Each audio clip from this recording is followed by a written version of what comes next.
Okay, we're live. We have with us Alexander Mercouris in London, and the one and only Brian Berletic from the New Atlas is also joining us on this live stream. Hello, Brian. Hello, Alexander. How are you guys doing today? Oh, doing great. Wonderful to have Brian on the show again, if I may say. He's doing outstanding work, Brian, on the New Atlas, if I could just say.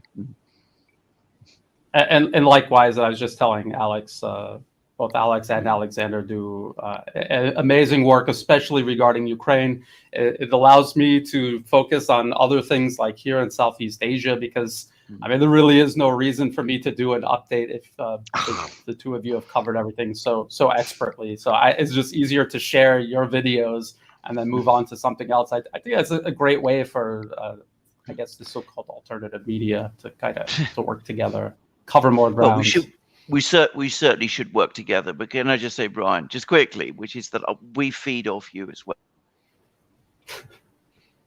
Absolutely. So let's answer questions that people have on their mind on this live stream. We'll go for about an hour 15 minutes, and I think Alexander, I think you're freezing up. I think Alexander. He's frozen. Yeah, that's yeah. He just sent me. I think he's maintaining that because connection lost. Let me throw him off here and okay. So we'll just answer some questions that people have. Brian, we'll wait for Alexander to jump back on. I know he's not in his home. You can tell from the background. And let's say hello to everyone first that is watching us on the Duran.locals.com, Rockfin, Odysee, Rumble, Telegram, and of course YouTube. And hello to our moderators, Peter and Reckless Abandon and Zariel and myself. And I think that's everyone moderating for now, for the time being.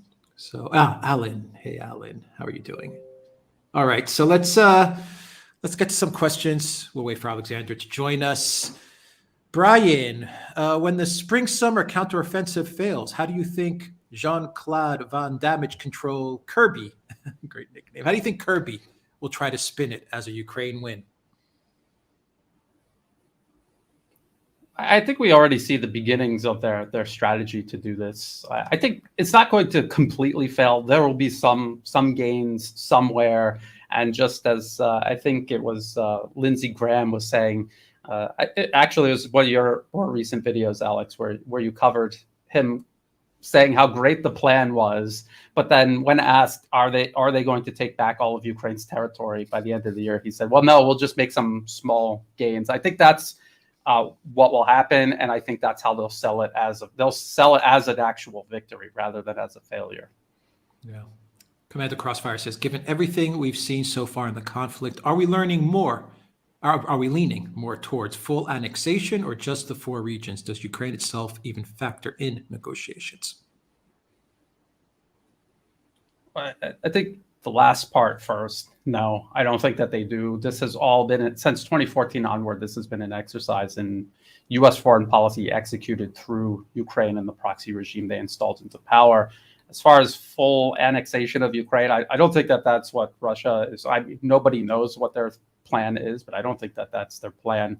It might go beyond the 4 regions, but we have to remember just fully capturing the territory of these 4 regions is going to be difficult in and of itself. And then to go up beyond that will also be difficult. To annex all of Ukraine, I think that would be a very tall order, even with a full collapse of Ukrainian fighting capacity.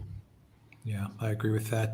Dominique says, U.S. senators increasingly looks like they're greedy and fat fellow of the falling Roman Empire. A lot of people compare this to Rome, that's for sure. And Tech Derb says, I like when Brian goes over Pentagon briefings. Thank you for that. Yeah. They just had Alexander's back. Alexander's back. Alexander, from Sanjevo, why cannot South Africa just remove itself from the Rome Statute? What is the Constitution? What is the Constitution that the Supreme Court prevents legislator from removing itself from the Rome Statute? I have absolutely no idea. I mean, I'm not an expert on South African constitutional law. I suspect, like many countries, that they made the big mistake of embedding membership of the Rome Statute in their constitution, or perhaps they wrote their constitution to say that South Africa would abide by the decisions of certain international tribunals, and through other laws, that makes the Rome Statute a part, in effect, of its constitutional law. By the way, the Russians made exactly the same mistake when they drew up their present constitution in the 1990s. They, in effect, incorporated the European Court of Human Rights into that constitution. So they had to change the constitution in order to basically disestablish the jurisdiction of the European Court of Human Rights over their own domestic law. So I suspect that's basically the problem. But I'm not an expert on South African law, so there might be other explanations, but it's the most obvious one. They lock you into the system, They lock you into the system, exactly, yes. Yeah, which is why a lot of people are asking, why is the European Union, why have they announced a fast track for the Balkan states to enter the EU and for Moldova? And we talked about this, Alexander, in a video. And Brian, a lot of people are asking this. Why are they in such a rush to get all these states into the EU or to get Serbia in? I'm like, they understand what's happening with BRICS and all of that stuff, and they want to lock these countries in.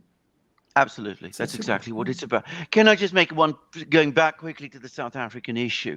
I mean, the South Africans drew up their constitution in the 90s, which is about the same time that the Russians drew up their constitution. And if you remember, there was big changes in both countries. The apartheid regime fell. Nelson Mandela came to power. The ANC came to power. Communism fell in Russia at the same time. And there was this enormous drive within these countries to adopt liberal norms to make their countries as close to that of what looked like the ascendant West at that time as possible. And the West obviously encouraged these processes, so they had to pass all these constitutional enactments and laws, and as I said, it locked them in. And with the EU, it's exactly the same. They're trying to herd all these countries as quickly as possible into the EU, again, to lock them in. Yeah. Jack, thank you for that awesome super chat. And Frank Murr says, love your work, guys. Do you think Australia will pivot its direction or the way it blindly follows America if America collapses? We pulled out of the sub deal with Japan and France.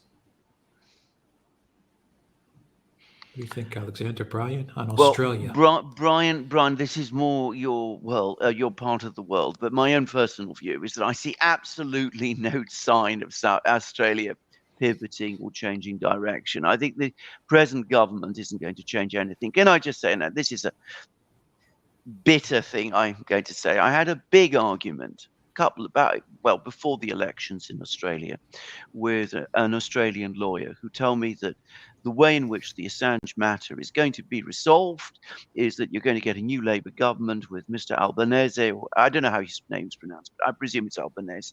He's going to become the new Prime Minister, and there'll be a deal done between Australia and the United States, and that will mean that Assange will plead guilty to some minor charge, and then he'll be released and allowed to go to Australia. And I said, this is delusional. It's not going to happen. You look at the political situation in Australia today, everybody follows the directions they get from Washington. That's the reality, and I don't see any sign of that changing. Now, Brian, as I said, this is more your part of the world. I mean, you're closer to these offences. I mean, the distances are enormous, but it plays more into the sort of China thing. I don't know what you think of this. Actually, you're spot on. If you follow Australian news, it's absolutely toxic. They're pumping the public full of war propaganda to get ready for some sort of conflict that we can clearly see the U.S. engineering with China. And Australia is involved on an institutional level through their universities, through the media, obviously all backed by the government, but also the special interests that guide what the government does, to meddle all along China's periphery, including here in Thailand, across all of Southeast Asia, and obviously much closer to Australia. We've seen news about Papua New Guinea and all of these situations. It's so deep. Institutionally, the U.S. has completely wrapped their tentacles around Australia. I cannot even imagine under what scenario things could turn around in Australia. It's the same for the United States itself.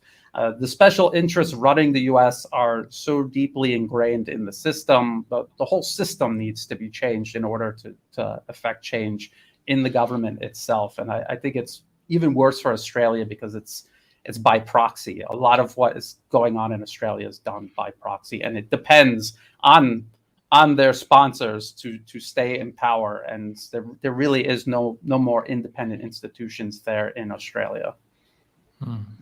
Andrea says, as the old Soviet weapons run out in Ukraine, will the West send NATO weapons with operators and maintenance crew?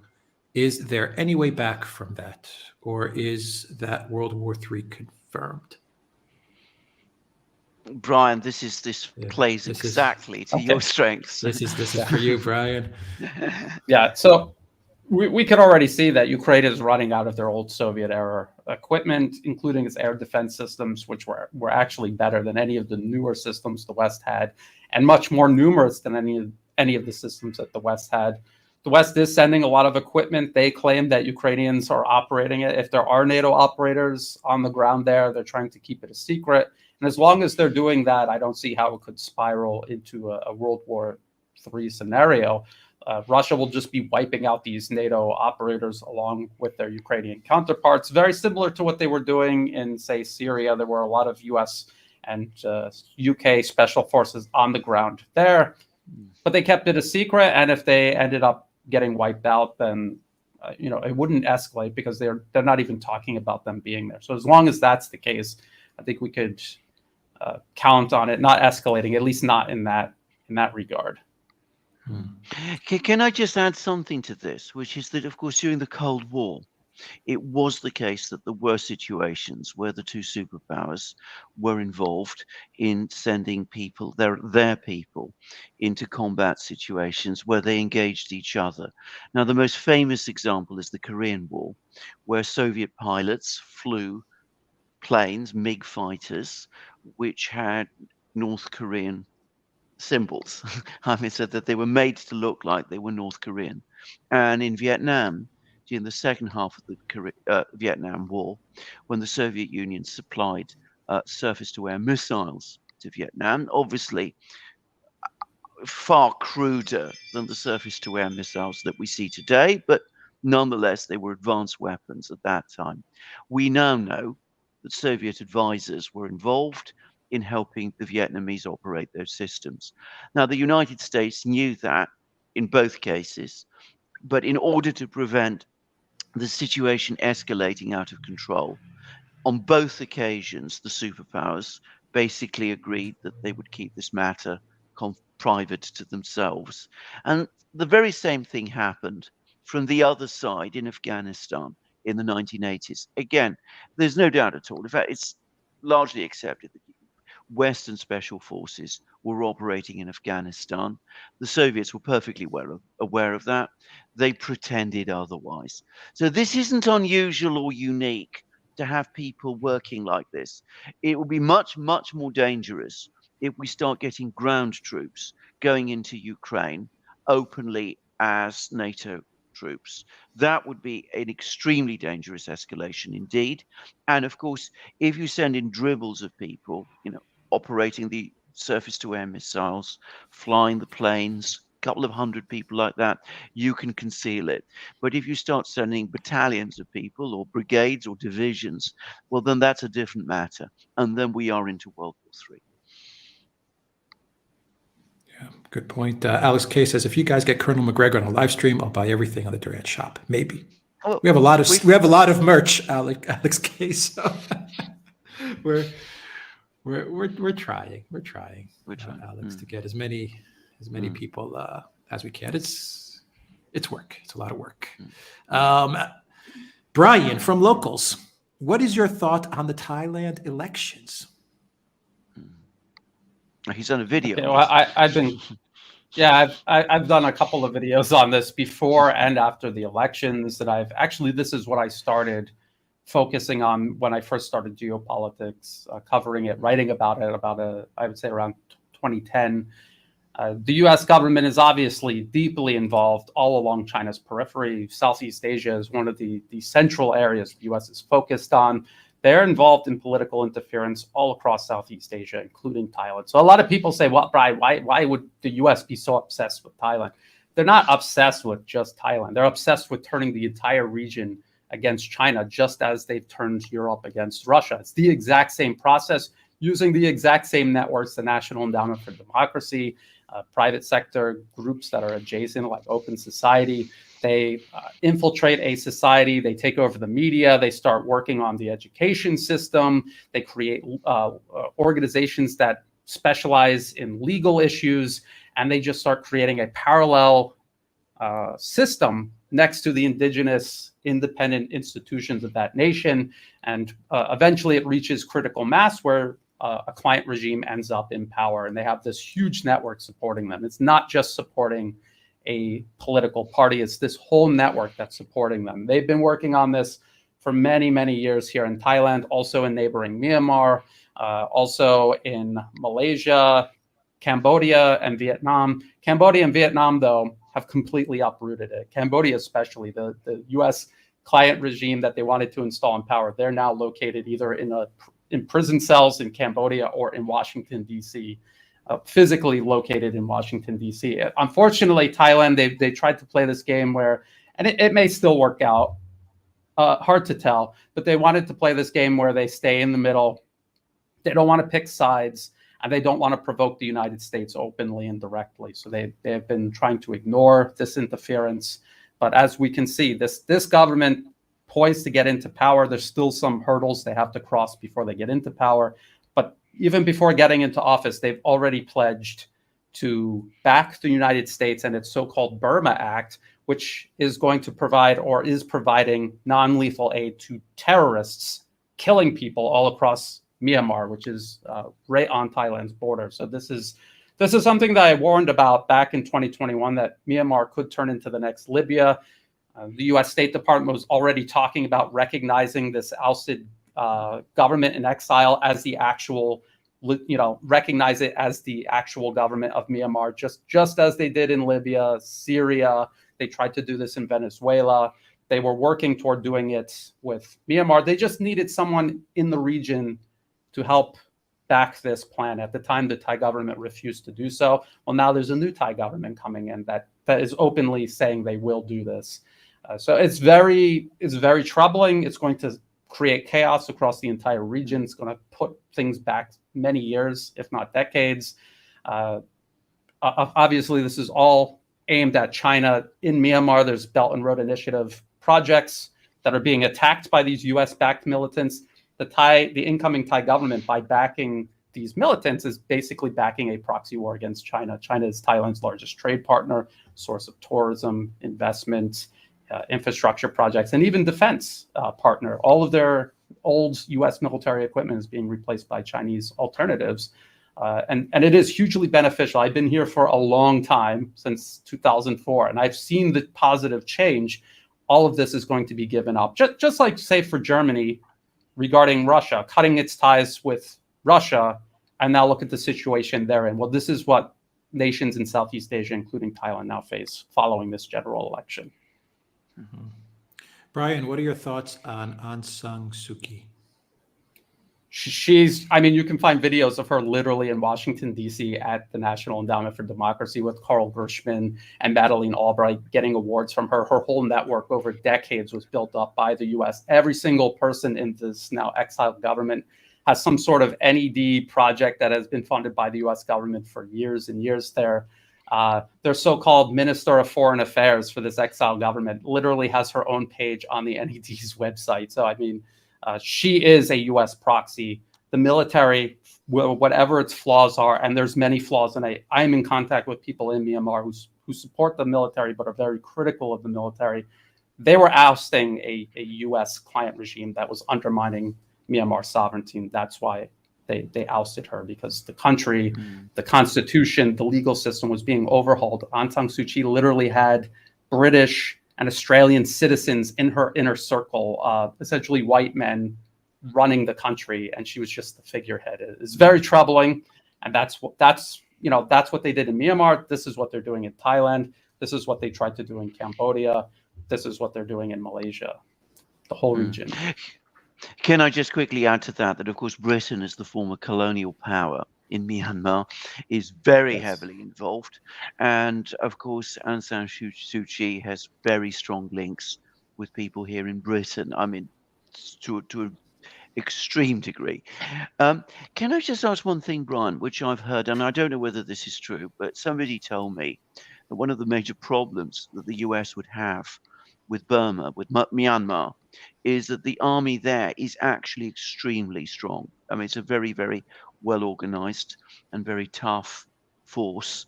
I mean, whatever its political weaknesses, I mean, it would be a difficult institution to take on in a battle. I mean, have you heard anything like this at all? It is a formidable force. The problem is that, again, these people in Myanmar that support the military, their criticism is that there is corruption and it is disorganized to a certain extent. Because if it wasn't, they would have already asserted control. These rebel groups all along the borders of Myanmar, and there's multiple ethnic groups fighting. They fight the central government. They fight and kill each other. They fight and kill amongst themselves. They should have gotten this under control if they were better organized. But it's still a large military. They're well equipped. They get equipment from Russia and China.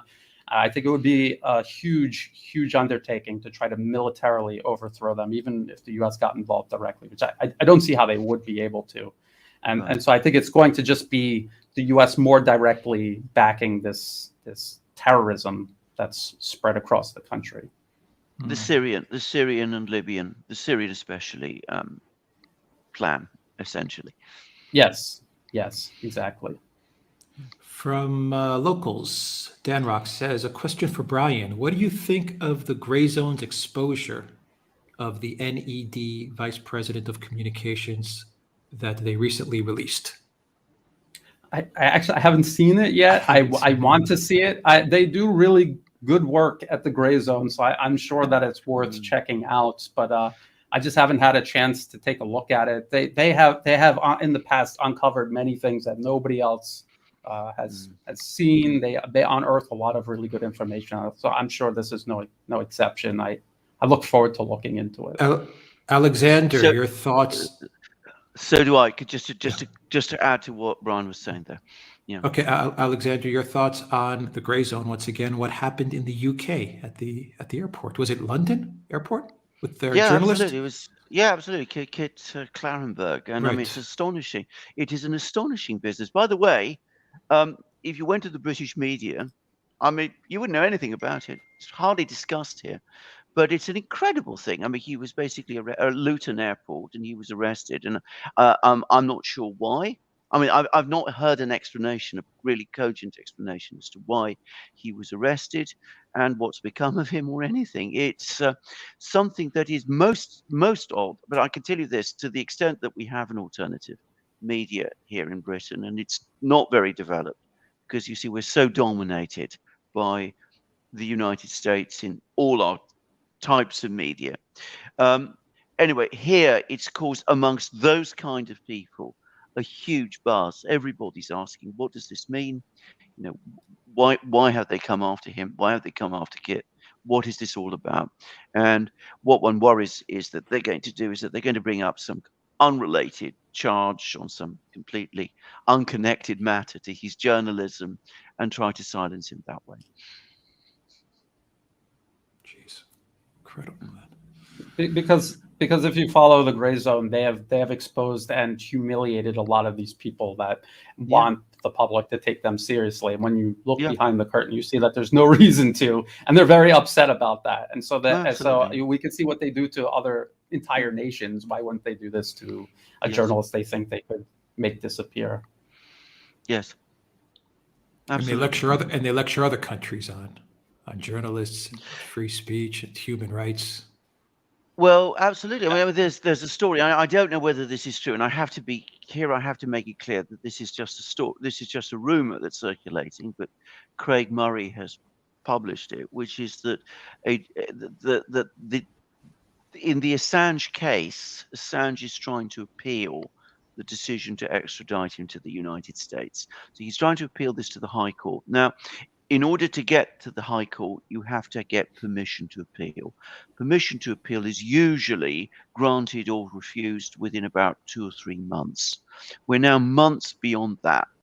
And the rumor is that they're going to leave that undecided until after the presidential election in the United States, so as not to cause embarrassment to Biden in the run-up to his election. Now, I want to stress again, I can't confirm. I mean, how can one ever confirm these stories? But if it is true, that is the most terrible thing I have ever heard in my life coming out of the judicial system in Britain. I mean, to keep a man in prison without charge in this kind of way, to delay his application for permission to appeal in that manner, I mean, that is astonishing. Geez, the way they protect Biden, I've never seen it before in my life. The way they protect Biden. Yeah, I mean, again, let me. It is a rumor. I know this is a rumor. It is a rumor. Having said that, it is still extraordinary and unexplained why there is this enormous delay in deciding whether or not to grant him permission to appeal. I mean, in itself, it doesn't make sense. So, I mean, inevitably, one wonders, and perhaps this is as good an explanation as any. Alexander says, you should check what is going on in Bulgaria. It is a political circus with leaked recordings, political assassinations, protests, counter-protests, and so on. A lot of clown worlds in there. Well, it certainly is.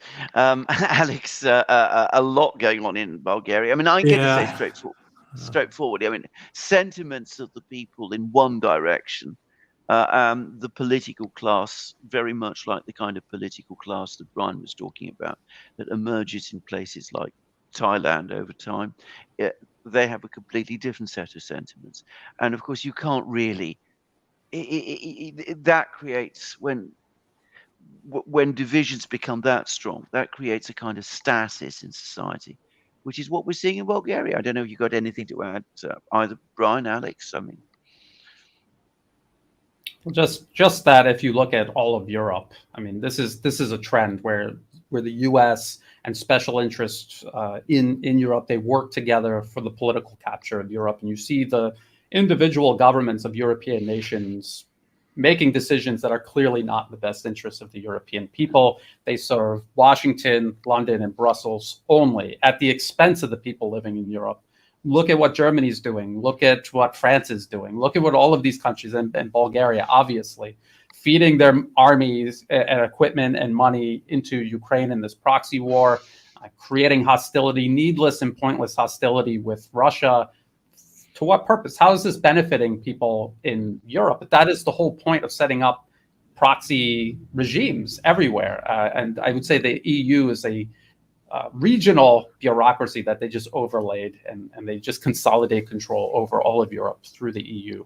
Makes it very hard for a nation to enjoy or even have any sort of sovereignty. Yeah, I read a report the other day which said that around 70% of the people in Bulgaria actually support Russian President Vladimir Putin, like view him favorably. 70%. I don't know how accurate that report is, but it makes sense. Yeah. I mean, I should declare an interest here. My sister-in-law is Bulgarian, so it's a country that I have some experience about. I visited it. Well, there's two things to say. First of all, this is an Orthodox Slav country. They speak a language which is very close to Russian. There are very strong cultural connections, therefore. But of course, the other important thing to understand is that Bulgaria was liberated as a result, yes, of an independence struggle, but also the intervention of Russia. I mean, there's this huge war that happened in the 1870s, which of course hardly anybody outside Bulgaria and Russia knows anything about. But it was the war which resulted in the liberation of Bulgaria from the Ottomans, which had been a very harsh rule. And this is well remembered. It's something that is very much part of, the culture. You see this everywhere. So there's all these very tight interconnections between Bulgaria and Russia, trying to prize these two countries apart, trying to set them against each other, is of course going to be unpopular with many people. Yeah. And since the languages that they speak are so close, they have an understanding of what's going on in the war and in Ukraine, which is a lot more much more highly developed than you'll find in the West. True. Mark Hewitt says, "Do you think DeSantis should keep as far away from Fox News as possible?" I'll just as an American, I will just say, and having followed U.S. presidential campaigns with a great disappointment for many, many years, DeSantis says certain things that are obviously appealing. He's got I'm going to stop the woke mind virus, which I think is the 2023 version of drain the swamp. But just remember how draining the swamp went. They say things that you can agree with, obviously, but are they actually going to do this when they get into office? And with DeSantis specifically, he's all on board for war with China, which is the centerpiece of the establishment's global agenda, is to stop China and reassert control over the world by encircling and containing Russia and China. So, I mean, where do people imagine that's going to go? And what difference does it make if he goes on Fox or anywhere else with this message? Unfortunately. Yeah. Peter Jackson, is there concrete evidence that Ukraine forces were planning to invade Donbass? This is key for justification for the Russian invasion. Yeah, I think there is. I mean, we have. There was undoubtedly a big spike in shelling in Donbass. Not just a big spike, a massive spike in shelling in Donbass over the course of February. And the OSCE, which is the Organization for Security and Cooperation in Europe, which tends to be very sympathetic to the Western side of things, and some of whose monitors has subsequently been claimed by the Russians, carried out, in effect, spying on behalf of Ukraine. Anyway, even they were reporting that the vast bulk of this shelling was coming from the Ukrainian side. So I think that is concrete evidence. I mean, you're asking for concrete evidence. Well, there it is. I mean, the OSCE reports, which are very detailed, provided. And I just want to add that. I just wanted to add that the United States overthrew the government in Georgia, put a client regime into power, pumped the country full of weapons, came in and trained Georgian military forces, and then in 2008. They attacked Russian forces, and then they did the same process in Ukraine from 2014 onward. They installed the client regime into power. They pumped it full of weapons, and on a much larger scale. And what is Russia supposed to do? Are they supposed to wait for a military that large, essentially the largest military in Europe? Are they supposed to wait for them to go into Crimea, go into the Donbass, or cross over into the rest of Russia? Are they supposed to wait for that, or can we all agree that the NATO was malicious for decades, and this wasn't just going to suddenly stop? This was their plan. Yeah. Yeah. If they had waited, say, another year or two, Alexander Bryan, that force in Donbass would have potentially moved east. And there you could have seen some sort of trouble in the Kremlin and perhaps some sort of regime change going on. Absolutely. It's possible that could have been the thinking there. Well, absolutely. If there'd been a Ukrainian attack on Donbass in February 2022, I mean, it's difficult to say how long the fighting would have lasted if the Kremlin had not intervened. But if Russia had not intervened, eventually Ukraine would have overrun Donbass. I mean, there is a major preponderance of force on the Ukrainian side, and that would undoubtedly have triggered a major political crisis in Moscow. Bear in mind, the single event that started to undermine Milosevic's position in Yugoslavia was firstly the fact that the Serbs were driven out of Croatia, and the Ukrainians constantly harp on this operation, this successful operation to drive the Serbs out of Croatia. And Milosevic didn't intervene. And the fact that he did this deal over Kosovo, which allowed NATO peacekeepers to get into Kosovo. And that undermined support for him in Serbia itself and opened the route to the political crisis, which was then engineered by the West and which eventually brought him down. So it's essentially the same scenario with nuances and differences. But of course, that's the key point. If the Russians had simply sat on their hands and let Donbass be overrun, especially after Putin and other Russian officials had said that they would never let that happen, that would have undoubtedly created a major crisis in Moscow. Yeah, good point. Sanjeva, if Russia would not be able to capture east of the Dnieper, then what does victory for Russia look like? Even if Russia captures the 4 states, Russian bordering states would be vulnerable to attacks. What do you guys think? I think it's a really good question because it's very hard to imagine how this conflict is going to end in a way that whatever constitutes Russian territory is still not completely threatened by NATO. I think if they leave any part of Ukraine under NATO influence, it will constantly be a threat to the rest of Russia. So it's very hard to tell how this is going to end, what the Kremlin has in mind to end this. But we have to remember there's several clocks that are ticking, the US dollar, the rise of multipolarism. So maybe they're just trying to hold on to what they have now and let the clock time out for some other larger development. I'm interested to see what Alexander thinks. Well, I think that's exactly right. I mean, one mustn't assume that the Russians have a completely worked out plan about the outcome that they expect. I mean, this is a war, and sometimes as wars happen, war aims evolve with the circumstances. I think that when it started back in February 2022, they did think that they could come to a deal with the government in Ukraine. Now, I understand and accept that Medvedev is not always the most reliable person to express the opinions of the Russian authorities. I mean, he's clearly been given license to speak out and to talk in all kinds of ways. But he did say recently that the only way this thing can be resolved will be by a change of regime in Kiev. If the current regime in Kiev survives, he said this conflict could last for decades. So I suspect that in that at least, he's probably articulating an opinion which is probably gaining some currency in the Kremlin amongst the Russian leadership, that however exactly this war ends, it has to end with a change of power in Kiev.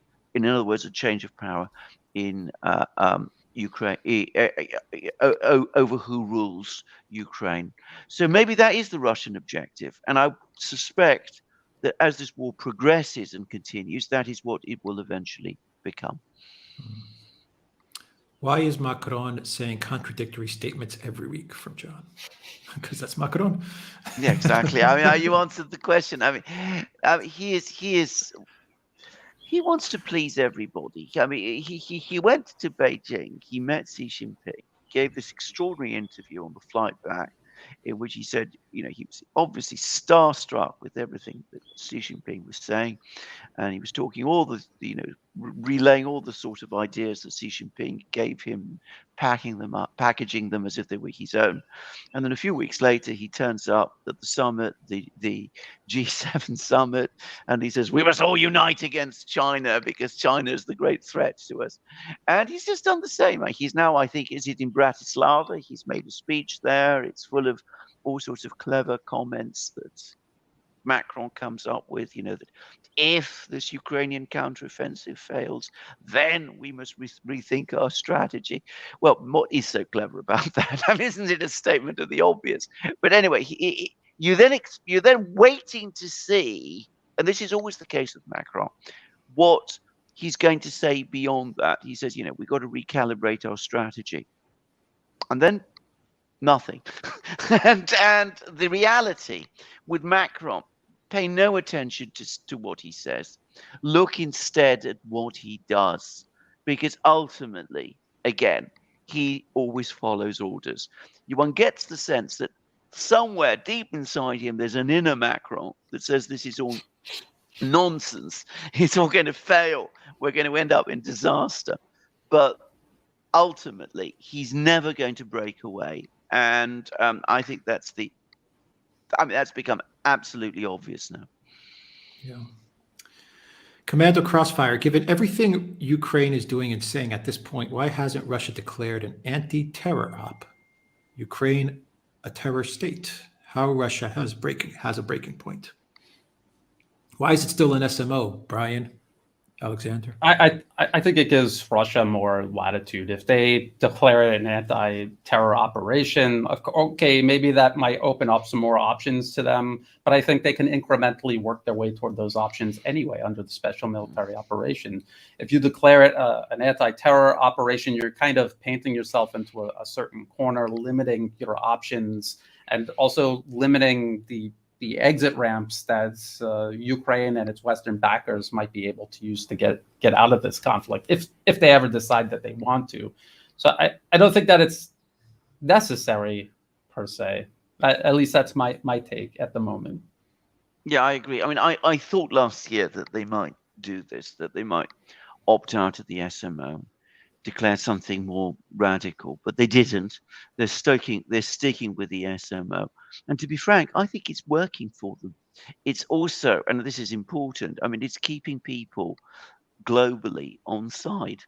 And when I say globally, I mean, I in my last video, I discussed at some length the comments that Narendra Modi made at the G7 in Hiroshima, and his interactions with Zelensky. And you can see how, the Russians playing it steady, playing it step by step by step by step, keeps countries like India on side. And it wasn't clear to me until I read the Indian readouts what a difficult meeting Zelensky had with Modi. I mean, Modi's meeting with Zelensky was straightforwardly a rebuke by Modi to Zelensky. And I think that probably explains why Zelensky didn't want to meet Lula. He didn't want to have the same thing all over again a second time.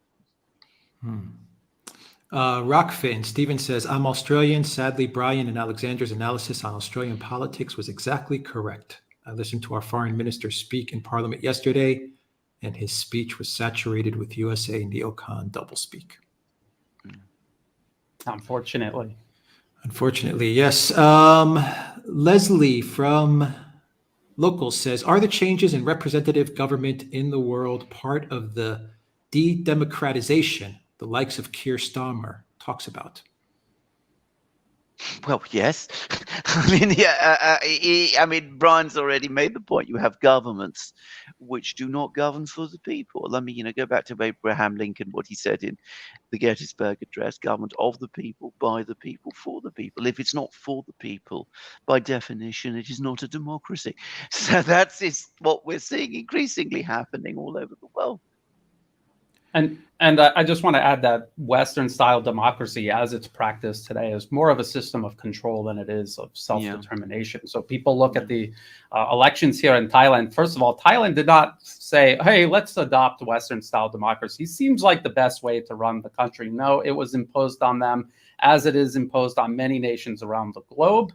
They're pressured into adopting the system. They're pressured into keeping it an open society. And by doing so, they leave their gates open and unguarded. So the US and its allies work their way into the system, and they control everything that is being done at the highest levels. And as Alexander says, it's not for the people, it's for Washington at the expense of the people. It's not even just ignoring the interests of the people. It is putting the burden of the cost of these policies on the people. Yeah, Matt Lisek says, how can Russia protect their pipelines going through Western Ukraine after the conflict if they don't go all the way to Poland?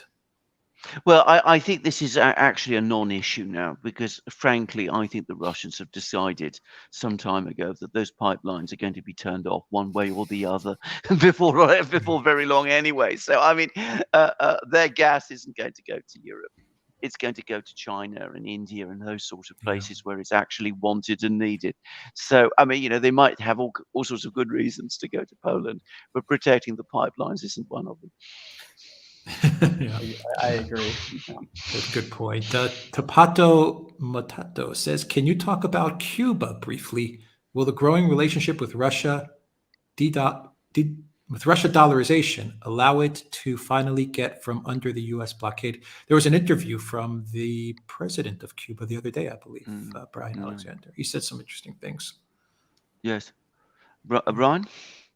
Oh no, I will defer to you on this. I really don't follow. I mean, I haven't myself been following this story very closely, but it is unquestionably the case that Russian-Cuban relations are warming up significantly, and of course, the Russians a short time ago said that they would supply Cuba with grain and oil.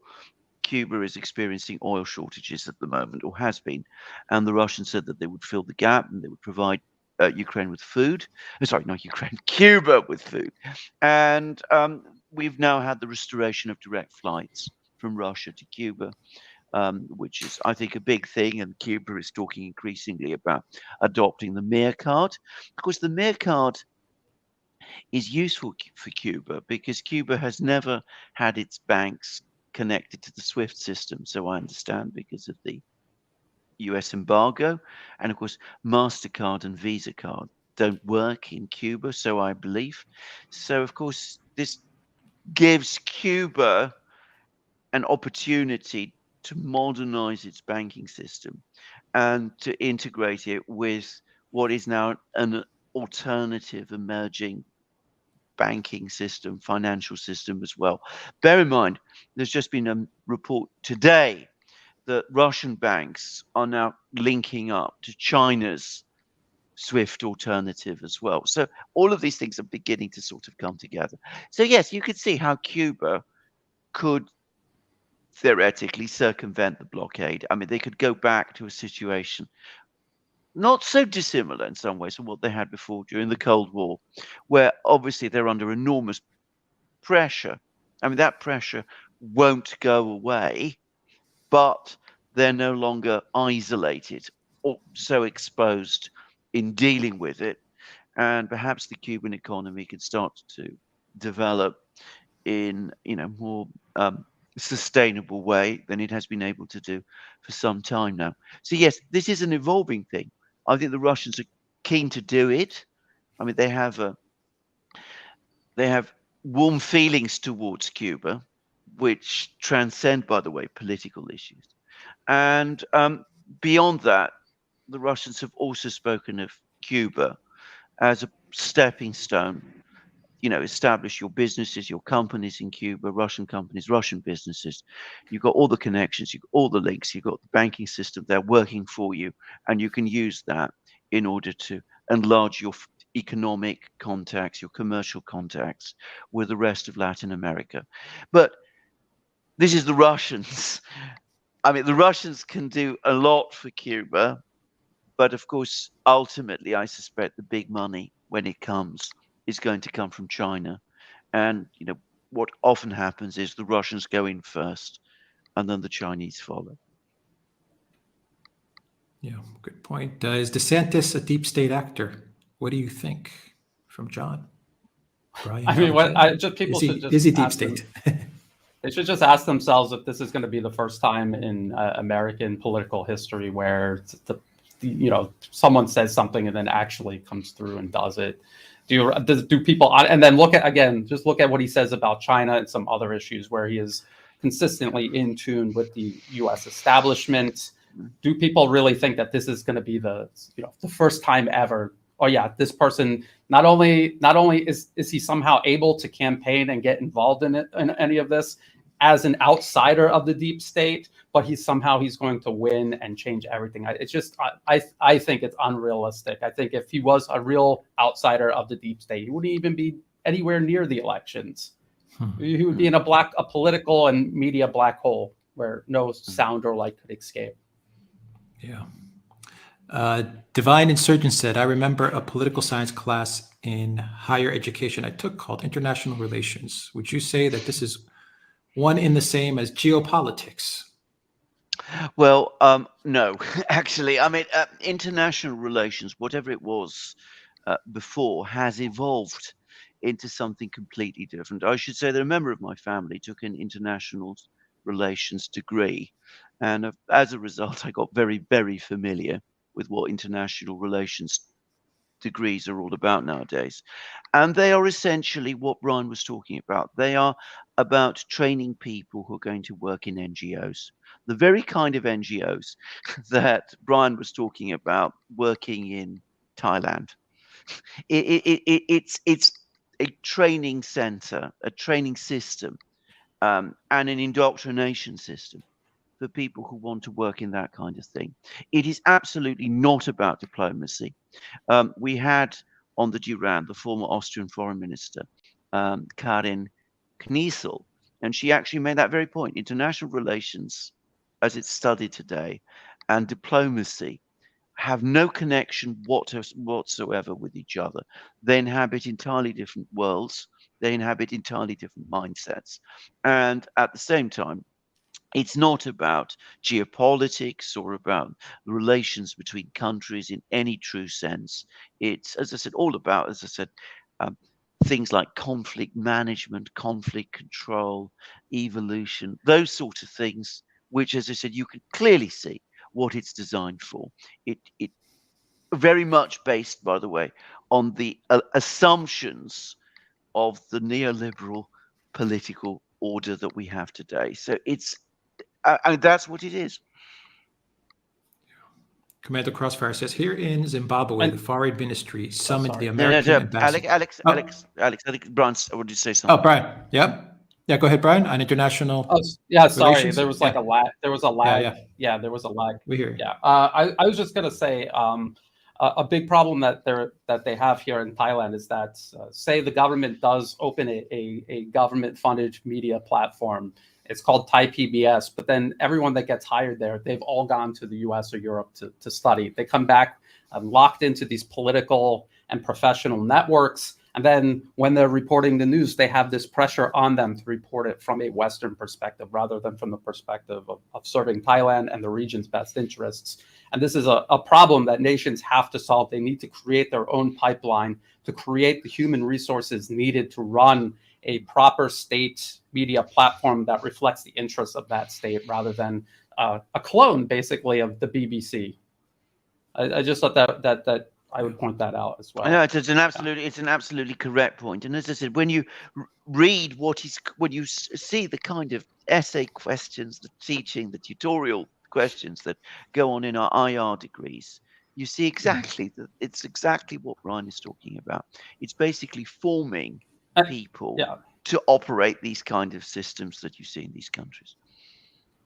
Yeah, and just so people know, the candidate for prime minister that wants to be prime minister here, Harvard, MIT business school graduate, their head of foreign policy, Harvard and Georgetown for foreign service. So that just to lay it out how obvious it is. Georgetown University is the center of IR studies, just to say. That's it is. Yeah, it is. And Harvard and Georgetown. It's always from Harvard. Yeah. Commando Crossfire. Here in Zimbabwe, the Foreign Ministry summoned the American ambassador for election interference. Might as well reprimand water for being wet. Well said. Elza says, Gazprom discovered a new gas field in Bangladesh. Will that make a change for the country and region? We don't hear much about Bangladesh. I don't know much about Bangladesh, Brian, but of course it is to some extent not unconnected to the world that you've been talking about, Myanmar Well, and Thailand. Jeff I don't know Rich whether you from have any thoughts. Locals. Jeff Rich from Yes, go on. Locals says Modi's comment about Bangladesh is also a rebuke to Western approach to handling new nations formed after the disintegration of the British Empire, India, Pakistan Abs- partition, 1947 Soviet Union collapse, 1991. Absolutely. Can I just say something? I mean, Modi, I understand. I did not. It took me some time to get on top of this, but apparently he left the G7 with the leaders there absolutely seething. I mean, they were furious with him, both about what he said, not just about Bangladesh, but about all kinds of other things. And when you actually look at his speeches, you can see why. And of course, Zelensky was apparently deeply upset and angry with what Modi said. I mean, Modi said briefly, as far as I'm concerned, the war is not a political or economic question. It's a humanitarian one. So political one, it's not a political question. I am not aligning with you. This isn't going to affect my political position. And it's not an economic question. So I'm not going to impose sanctions either. It is a humanitarian one.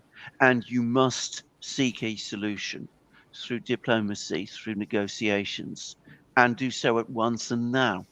And I'm not going to help you with your war. I want you to see it settled. And he also basically criticized the whole idea, conception behind Western foreign policy. Said, why are we here in Hiroshima talking about international relations at all? Surely we ought to be doing this within the United Nations, within the framework of international law. And example he gave was India's relations with Bangladesh. And he said that, we don't accept unilateral actions by anybody, including, of course, by you. So, as I said, I understand the Western leaders were absolutely furious with him.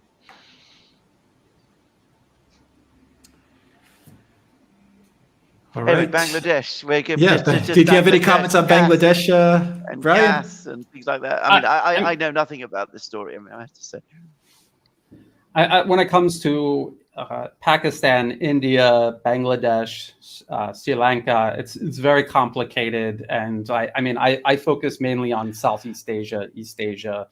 That it's very complicated. If you look at, like, say, India's role with Myanmar, for example, because they do share a border, and there are militant groups that cross over the border. But then when you try to follow the money and the associations within the politics of India, it becomes extremely complicated, very difficult to draw conclusions. And I think this is a byproduct of British colonialism. Every place that they have been, they leave it utterly divided, and it's very difficult to make sense out of it. There's a lot of factors still in play even to this day regarding all of that.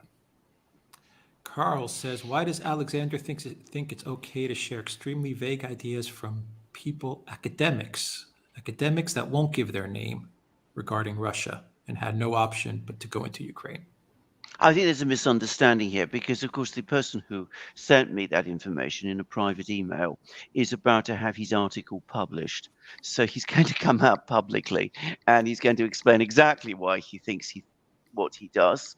And just to say, I put him in touch with Ray McGovern, and the two are busy arguing this thing through with each other, and I'm following on the sidelines of this of this argument. So I mean, I just wanted to say that because I'd invited people to respond to Ray McGovern's comments, and this person did give a very detailed and very substantive comment, which is going to be published very soon. So don't judge it until you see it. It's going to come out shortly, and then you can see it for yourself.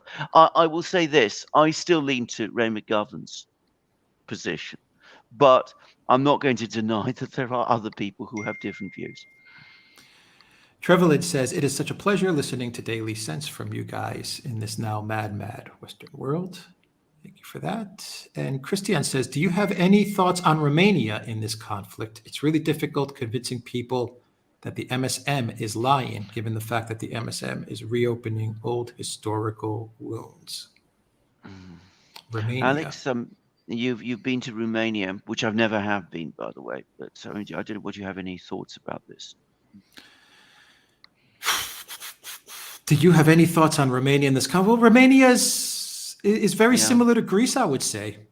Yeah. I think the population is. I won't say that they're pro Russia, like I believe the Greeks are more friendly towards Russians, but at least the Romanians that I've interacted with, for the most part, are not looking to pick a fight with Russia. They're not antagonistic toward Russia. There's obviously Right. historical wounds there, but for the most part, I think the people in Romania don't want any business in this conflict. But the government is just a whole nother thing. It goes back to what we were saying from that earlier question. I mean, the government is one thing with Bulgaria, and the people are another.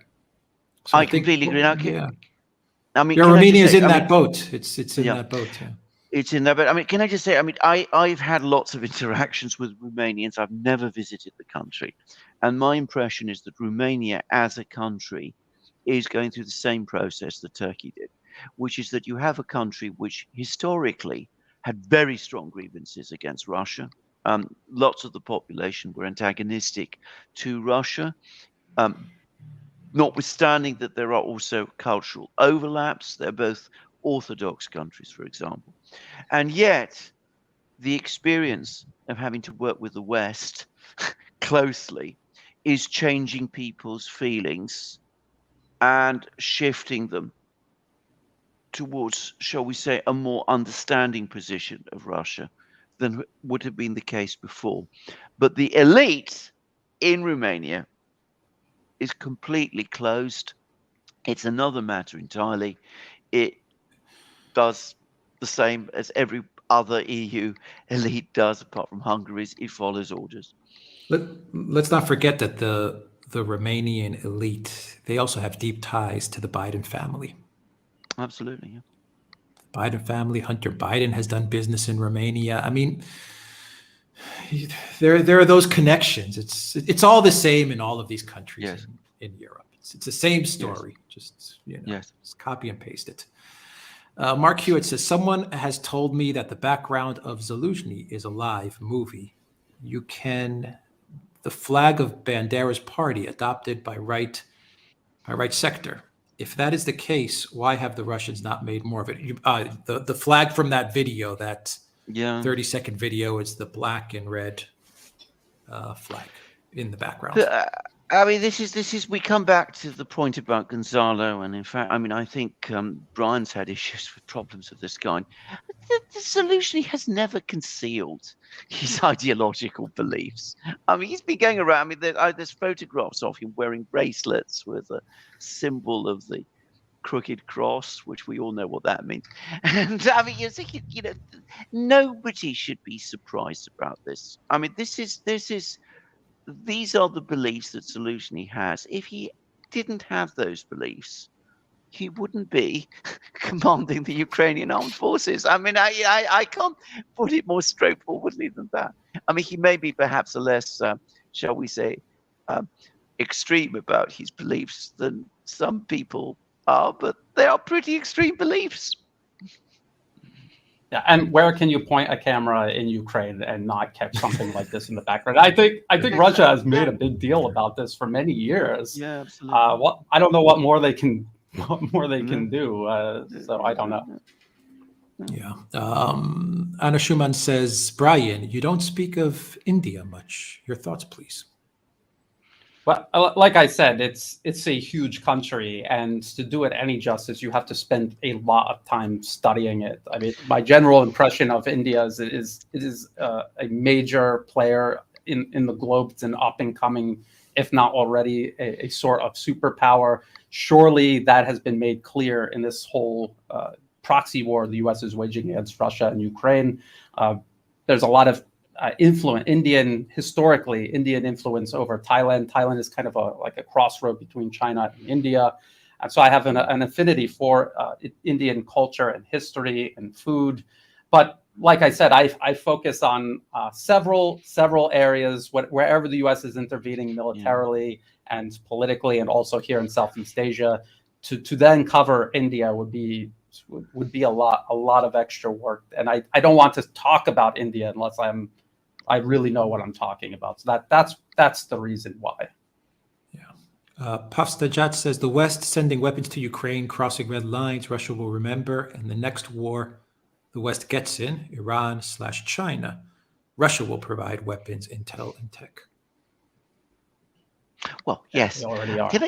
They already are. Can I just make an observation here? I mean, and this actually flies off a video that Brian did some months ago, in which he made the actually completely correct point. We're all talking about this Russian winter offensive, and Brian said, "Well, I don't actually remember the Russians ever mentioning the fact that they were going to launch a winter offensive." And I went through all the things that I'd been reading over that time.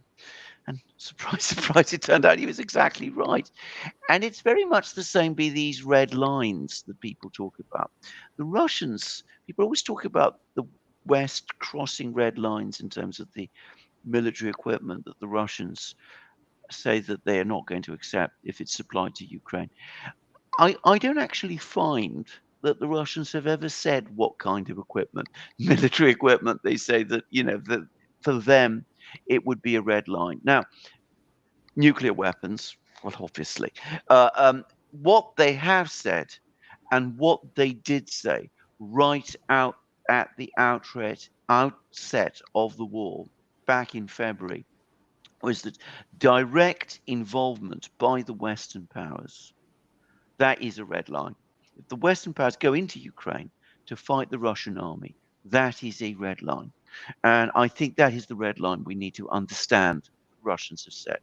And for the rest, about all of those weapons that the West is supplying, well, Brian has discussed far better than I could ever do what the Russians are doing about those. Yeah. Well, I mean, again, we have to actually listen to what Russia is saying versus what the Western media is saying, and as far as these weapons coming into Ukraine, I think we're watching Russia neutralize them. We're watching NATO feed their inventory into Russian defenses. And that's what's unfolding here.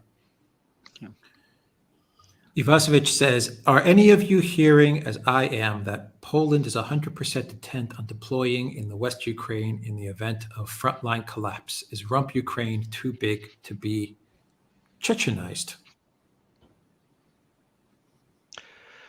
I would say this. I'm not quite sure about the second point, but about the first, I don't think it's. I think it's highly possible. I wouldn't go so far as to say it's 100% certain. I know that there is an awful lot of opposition to it within Poland itself, not least from the Polish military. So I'm not saying that's going to prevent it happening. I'm just saying that it's not 100% certain that it will. I don't know what Brian thinks about this. Yeah, I don't know about Poland going in. It seems like the next logical step after the U.S. is done using Ukraine as a proxy. Why not feed Poland and maybe even the Baltics into this proxy war next? And to do it in a way where NATO is not obligated under Article 5 to do anything at all about it. But as I always point out, even with Poland building its military up, which will take years to do, when it finally is built up, it will be about the same size as Ukraine's military when Russia began the special military operation in February 2022. So I don't know what they think they're going to achieve by this. It's not as if they're whittling down Russian military capabilities. They're building up their military industrial capacity. So I don't know where they think this is all going to end. Yeah. Matt Lisek says Central African Republic requesting a Russian military base. Also, I haven't heard much news coming from Sudan in the past week or so. Nor have I about the second, actually. I understand the conflict, however, remains unresolved. I think that all sorts of countries in Africa are going to ask for Russian bases. Whether the Russians want to plant bases in these countries is a completely different matter. But you can understand why they might want bases, because, of course, the Russians or the Chinese have a base in a country that does provide you with some protection from, the other side coming in and trying to overthrow your government, trying a sort of operation against you of the kind that happened in Libya. The fact that the Russians were already there on the ground in Syria before the conflict there started undoubtedly did make a difference. Whether the Russians are keen to get drawn into places like the Central African Republic, that's a different matter. I honestly think that Russia, China, organizations like BRICS and the SCO, I think they need to come up with some sort of global coalition to deal with U.S. meddling and help, instead of putting military bases everywhere, help arm these countries with the tools they need to expose and disable U.S. interference within their political system. If that was done in these countries, if they were helped to set up their own social media networks, set up their own English language media service to tell their side of the story to the world, to help them create a pipeline, to create the human resources needed to run their internal political affairs in the interest of their sovereignty, then the U.S. would be powerless. This interference would be powerless. I think that would be much better than planting military bases everywhere and then waiting for it to get so bad that you actually need to use that military power. Absolutely. Commander Crossfire, if you see the enormous footprint of U.S. and Europe have here in Africa, through almost every aspect of life and politics, Russia and China barely viable in comparison. Hard to see how Africa breaks free, but hope. Absolutely. This is a very good point, by the way. And I mean, the Chinese and the Russians are very late comers in this game in Africa. They have a huge distance to travel before they can match the presence that the Americans, that the British, and the French especially have established in Africa, which goes back all the way to the colonial era in the 19th century. They do have lots of friends in Africa, partly a legacy of the Cold War, when the Soviet Union supported African national liberation movements and gave a lot of education to African students. And of course, they do enjoy a lot of goodwill. And of course, the very scale of the American and European presence in Africa creates problems for the US and Europe in Africa, because of course the Africans know them and they know what they're about very well. But you're absolutely right, Commander Crossfire, you're making a very good point there. This is not going to be a situation where Africa can just break free like that. Yeah. Sanjeva says the West's loathing is not just against Russia. Just saw Der Spiegel's racist cover of ridiculing Indian population growth with comparisons of overcrowded trains in India and posh Chinese trains. Well, I already said that. Go ahead. Sorry. Go ahead. I just wanted to they're just very angry with Mr. Modi. So not surprisingly, they're now going after India as well. And these are all things that they always think about and want to say, but they don't, just for the benefit of keeping India subordinated and obedient. And now that they're not being obedient, now it's time to express all of this and really, really try to smear India. And I just want to explain to people that overcrowded Indian trains, this isn't because of overpopulation. It's just because of infrastructure and management. China has just as many people. And like they said, you look at their trains, it's night and day. India most certainly can do this. I think a lot of it is still the necessity of throwing off all of this baggage from the British Empire and really making something of their own there. And I think it's possible, and I think we will see it. Yeah. Peter says, thoughts on Lindsey Graham quote, "Dead Russians, best money the U.S. has ever spent." What is new about that? I mean, Lindsey Graham says all these things all the time. Maybe he didn't say it exactly like people have said, and I accept that there was editing done by the Ukrainians, incidentally, not the Russians. But Lindsey Graham has said appalling things like that many, many times. I am completely unsurprised by this. I don't even consider it news. Yeah, I agree. 456123G says, thank you for all your hard work. The only solution, however, is to combine our global intelligence to seek righteousness, one standard for all, by setting aside the childish ways of us against them. The prophet's wife. Yeah. Well said. Thank you. Commander Crossfire says, haven't seen any reaction to Indonesia dumping Visa and MasterCard. Any analysis on Indonesia and the dollar in the region, relations with China, Russia, and the U.S.? Well, one can't cover everything all the time. I mean, this is where it becomes extremely difficult.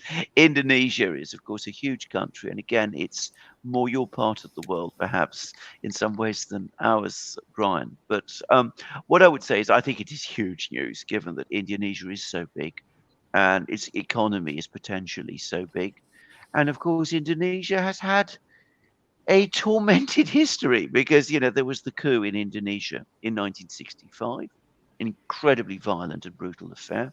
There was the dictatorship that followed, which was pretty ruthless and backed by the United States. And Indonesia is now a country that is growing economically. It's cast off the dictatorship. It's becoming more self-confident. It's perhaps understandably taking steps to distance itself from its former tormentor. That's all I could say. And additionally, it only makes sense for all of Southeast Asia to be primarily doing business with China, not only because it will be the largest economy in the world, but also because it's right here in the region. And not only that, there is thousands of years of mutual history between all of these countries. There are Chinese communities that have migrated to these countries generations ago. So it only makes sense. And also China is there in Indonesia building physical, tangible infrastructure that the West couldn't offer them even if they wanted to, but they don't even want to. And I think people are waking up to this. Surely, though, I'll just finish on this, that Indonesia will surely pay for doing that. And we should watch the news closely to see how the West is going to manifest this punishment that surely is going to come for doing that. NGS says, will you have Defense Politics Asia as a guest? Yes, we are trying. We are trying. From Al Kovic, thoughts on the meeting South American countries in Brazil? Well, it's another example of countries trying to come together to set themselves away from the US. Alex, go on. No, I just want to make a real simple point on this, which is whatever happens with the de-dollarization or whether Brazil can do this or any country can pull this off, just the fact that they're mentioning it, I think is huge news. Yes. Remember, Gaddafi mentioned it and talked about it, and we saw what happened to him. But now you see a lot of countries are just talking about using their own currency, using their own debit card, using their own SWIFT. They're talking about these things, and they're confident. They feel secure. Yes, they're confident. I think that's big news. Yes. Brian? In terms of, I think I agree with Alex. If you look at the vector sum of everything that's happening, you can see a very clear trend. The U.S. has been using military force to coerce nations into going along. And after a while, nations, I think they collectively realize they're being picked off one at a time. And if they don't do something about this, it's only a matter of time before they're all picked off. So I think we see this cooperation. It's also what the West is doing is unsustainable. So it's going to be unraveling. As it unravels, alternatives are going to come into view, and people are going to invest in it because it's clearly where the future is. Who wants to invest unless strong-armed to do so? Who wants to invest with the current unipolar world order? I can't even think of any rational reason to do so. Yeah. Dan Rock says, what will happen first in Moldova? NATO and EU fully moving in or people overthrowing Sandu? I don't know. Obviously, I hope the latter. If it was up to people, I see them more like the current Georgia than Ukraine. I mean, exactly. I mean, I think this is an impossible thing because we don't know how it's going to play out. I think a lot is going to depend on the outcome of the conflict in Ukraine. I mean, if the Russians win, when the Russians win, if the Russians win, then I think you will see Moldova drawn away from the West back towards Russia. I mean, that seems to me the logic of it. If the West somehow achieves its objectives in Ukraine, which is looking less likely, but we must never underestimate what they could do, well, then Moldova will be pulled back definitively into the Western camp. The one thing I will say is that the West has landed itself with a leader in Maria Sandu, who is both, I gather, incompetent and disliked in Moldova by practically everybody, even many of the people who are or would be on her side. But you know what, Alexander Bryan, she doesn't care. I mean, I've seen her in No, I media understand. appearances. I've seen her give I speeches. know. I really think she is the one leader, maybe even more so than Macron, that really Yeah. doesn't give a flying F No. if people hate her. I mean, I she know. really doesn't care. She's completely oblivious to it. She doesn't care. It's EU, NATO, all the way. Yeah. Oh, yes. It's really astonishing watching her, like watching Yes. her talk and, and give speeches and statements. She couldn't care if 100% of the country came out in front of her home and called her to leave office. She doesn't care. She's committed fully Oh, yes. to the EU, like fully. Yes. Yeah.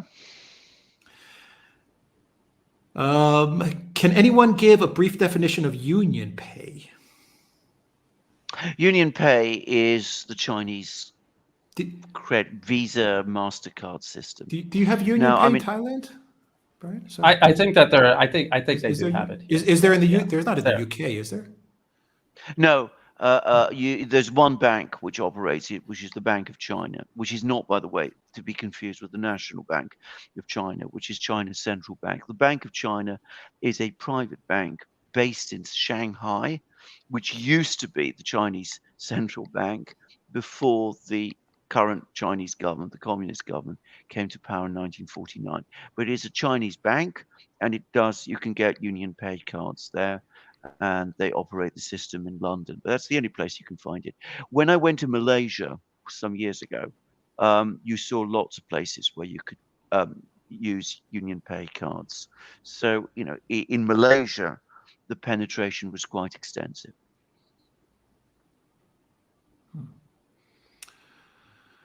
Let's see here. David Jackson says, Alexander, it would be nice to see you visit Alex in Cyprus again. Oh, yes. Greece. It's going to happen. Greece. Yes. Well, it's been to Greece, but I mean, we're Cyprus and Greece, absolutely, of course. Sparky says, I think the SBU was abiding by whatever deal they made with Gonzalo, but the U.S. specifically requested that he be arrested the second time to keep him silent for the duration. Who knows? Honestly, who can tell? Yeah, who can tell? Yeah. Because look at the Ukrainian government. Is there any rhyme or reason to anything that they do? And the answer is no. Yeah, no. I agree with you. Yeah. Bonzo Bubbles says, thanks for all you do. Is it possible the slow pace of the Russian pursuit will work against them as time goes on, since it is allowing more time for the West to organize more weapons and counteroffensives? Brian? Sure. I would just say, when you read the Western media, they will say, the growing Ukrainian military power that, the West is giving them. But then also the Western media is admitting to shortages of everything from artillery to air defense systems and the munitions that they use. So actually, when you follow everything very closely, you see that military power is waning. Even when they are sending more weapons, more munitions, it's not as much as they have been. And it's certainly not as much as Ukraine had on hand in February 2022. So, no, I think time is working in Russia's favor, and that is why they're going so slow. They could organize an offensive, a big arrow offensive. They'll lose lots of men, lots of equipment. They could do it. They have the manpower. They could do another mobilization. But why do that if you can just do it slowly like this? Preserve your fighting capacity. Be prepared for something that NATO might do unpredictably, and still achieve your goal without needlessly killing people. Yeah. Absolutely. I mean, can I just say, Brian and I have discussed the question of shell and ammunition production. We now have had some figures about this from the US authorities. And the US says that in 2022, Russia produced 1.7 million shells. And apparently production rates have risen significantly in 2023. And the Pentagon, I think the US now expects Russia to produce something like 2.5 million shells in 2023. And that's still a rising number. Now, these are production figures which in the West we are simply not able to match. I think, what the Pentagon was talking about is around 200,000 shells Russia is producing a month this year. The US produces perhaps about 20,000. The EU produces about 14,000 shells. So who is getting stronger? I mean, it's exactly the point that Brian is making. And these are American figures. Yes. Danielle says, Australian war hero has been judged as a war criminal. The revelation of crimes are horrific and were committed on Afghan citizens. I was surprised that our legal system supported the investigative journalists. Well, there are still some real judges around. Raphael says, a corporal killed a general, second in command. Brian, just like me, we were Marines and sergeants. Why are we still calling Ukraine army an army? I think it still has the basic characteristics of an army. Yes, obviously there are things taking place that you would not see in a well-organized, well-led army. It's only going to get worse over time, but it started out as more or less a well-organized modern military. It still has all of the characteristics. A lot of people say, isn't there going to be a point where everything just collapses all of a sudden? And I don't think so, because I think they still have a hierarchy. Yes, obviously, if you have subordinates killing their superiors, that is a major problem if that becomes an epidemic. But how often is that actually happening? I don't think we have any way to know, but I think we could see the general trend of the degradation of the Ukrainian military. Yeah. Lotus Triangle says Union Pay is in Thailand. It is the debit card sponsor for Bangkok Bank. Interesting. Yeah, that's I've seen the logo on many cards around here. So, yeah. Law of Attraction says Bangladesh is under U.S. sanctions for nuclear projects with Rosatom. Was driving with Bangladesh taxi in Dubai, and he told me the war is in Ukraine, but the fuel price went up 50% in Bangladesh. That's the global economy.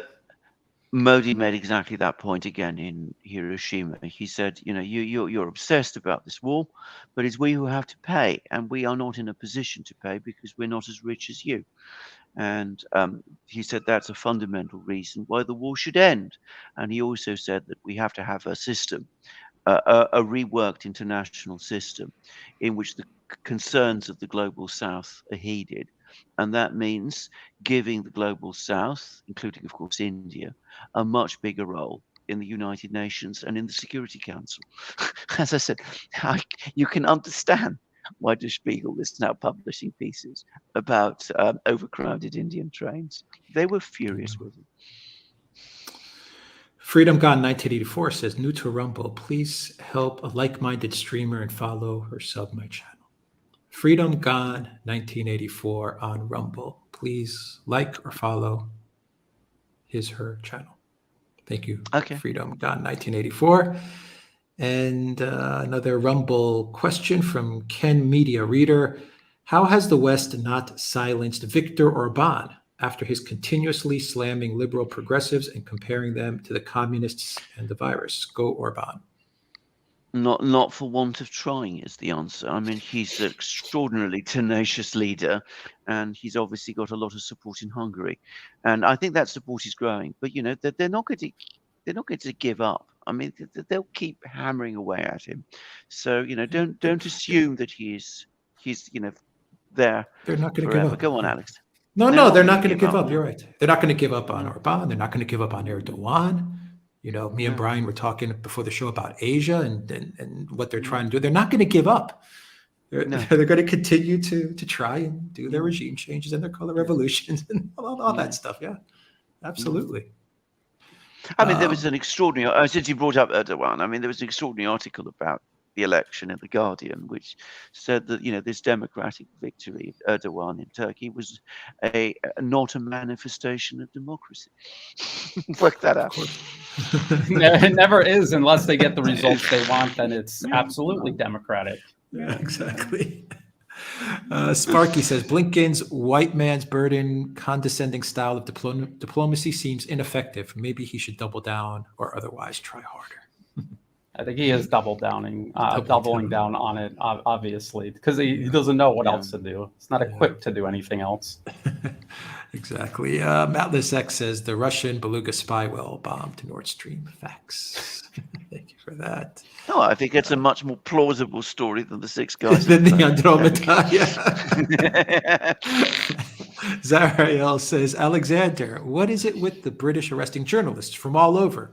Is the UK now a communist regime? If so, I fear to visit it ever again. Sheesh. You know, Zariel, I'll agree with you. I'm worried to visit the UK. I think a lot of people are starting to feel like this. Yeah. Like a lot. Like I think this is going to really affect the UK. Yeah. Yes, it is going to affect the UK, and I mean, I think we are absolutely on a slide. I mean, bear in mind, and I've said this already many times, the economic conditions in Britain are very poor. And I mean, we have a political system that is completely log jammed. It's not able to respond to these problems, and it is becoming insecure and also more dependent all the time on its friends in Washington. So all of this is making for a very, very unhealthy situation. Peter Aurora Hodges says, did you see what the biggest TV station ARD in Germany posted on Instagram? Certain emojis are now considered extreme right-wing. I didn't see. Are those the emojis, Peter? Down below? The clown world, the sheep, stuff like that? I don't know. But German media is pretty rough. German media is extremely tough and always has been, by the way. Sparky says, smugnerant, a combination of smugness, arrogance, and ignorance, is a great one-word description of Western leaders and decision makers. Yeah. Cheddar Spinner says, thank you for all you do. Please, can you explain what is happening in Nigeria, having a drug lord for president? I can't. I'm sorry. This is one country whose politics I'm not in any kind of position to discuss. No, Same with me. Nigeria is a very important country, has a huge population, has huge hydrocarbon reserves. It would be very well worth somebody's time to study Nigeria and actually many nations in Africa. I think this is going to be the next area that we see rise as the West's domination over the continent is challenged. But I don't know. But you could be sure that the U.S. is somehow involved. I know in the past I've seen examples of the U.S. interfering in Nigeria. You cannot have that many people, that much energy at stake, and the U.S. not somehow being involved. So that would be a good place to start, see who they're backing. Yeah. Phil says, Brian, what do you know about the Institute for Strategic Dialogue? That one's not ringing a bell. I'd have to look it up. I might have been one that I've seen that I'm familiar with, but they all have very similar names. That one just isn't ringing a bell. Yeah. Exactly. Says, I mean, there are myriads of these things, institutes with all these kind of names. Yes. I mean, nearly all of them. Nearly all of them. I mean, I'm not saying this particular one, but nearly all of them are neocon mouthpieces. That's what I've always found. Check an annual report, and usually somewhere buried, they will show you who's funding them. And if you see Lockheed, Boeing, or the State Department, that probably will answer your question. Yeah. Sparky says, Brian, great worldwide work out of Southeast Asia. Yeah, I agree. Thank you. Triumph says, Macron is a Rothschild banker pick, and they are stuck in the middle of the war. Well, he's completely out of his depth. He was an entirely establishment figure who pretended he was anti-establishment.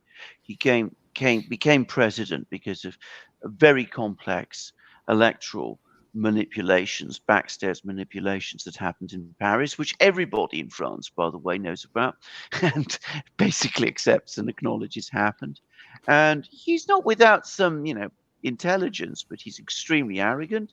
He's out of his depth. He's got no real sense of the French people, and his loyalties are not ultimately to the people of France. It's as simple as this. Alex K, is there anything the Biden administration could do to stall or postpone U.S. elections, like starting a war, if it was clear that they would lose?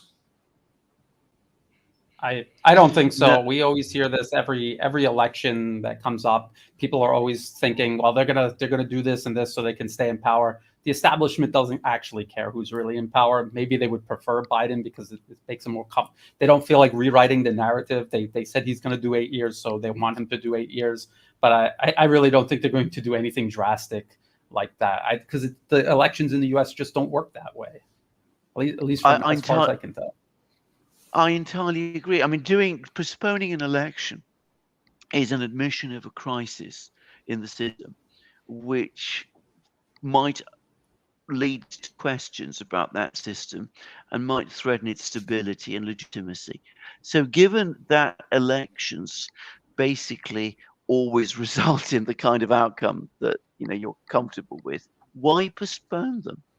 The worst that can happen, the absolute worst thing that could happen, is that Donald Trump got reelected. I mean, that's the absolute worst thing.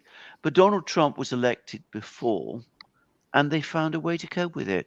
So I'm not saying it'll be so easy next time, but they will probably say to themselves, well, we got through Trump before, we can get through Trump again. Let's not go to the extreme of risking a crisis by postponing an election, for which, by the way, I believe there's no constitutional basis. Remember, the United States had elections during both its Civil War and during the Second World War. Patrick Nonstar says, is the U.S. out of options for an excuse to wage war on China? China is becoming increasingly popular, and the development speaks for itself. I think the window of opportunity is long closed for the U.S. to wage a war against China and succeed, although they're not going, like we were saying, they're not going to stop trying. They're still attempting to set it up. They really don't have a justification. They're trying to provoke a war with China over the island province of Taiwan. They were just flying one of their reconnaissance planes less than 100 miles off the Chinese coast. Could you imagine if it was the other way around? And then they were complaining about Chinese warplanes intercepting it and just partially escorting it part of its journey. So they're going to try to do it this way. There is no justification to say, let's just start a war with China. They are going to attempt to provoke a conflict and then work their way from there. Mr. Black says, start paying attention to Emirati banking and financial developments, decision-making to de-dollarize 203 trillion in USD-denominated holdings. TikTok. Wow. Very interesting. Golden Silence says, China and Russia have the minds of African. President Isaias Afwerki of Eritrea was in China 2 weeks ago, now in Russia. I can't make out that icon, that emoji. Africa, to support Africa, the I think it's Africa. Is it Africa? Is it Africa? Okay. Yeah, it's Africa. Okay. The only in Africa to support the SMO. Well, yes, but of course, I mean, he's, President Afwerki, Eritrea, has been very, very much in the Western bad boy class for a very, very long time. They really do not like him, and they really do not like the government in Eritrea because it does its own thing. And it's got good links with China, and it's had good links with Russia. So this isn't new. They've never liked him.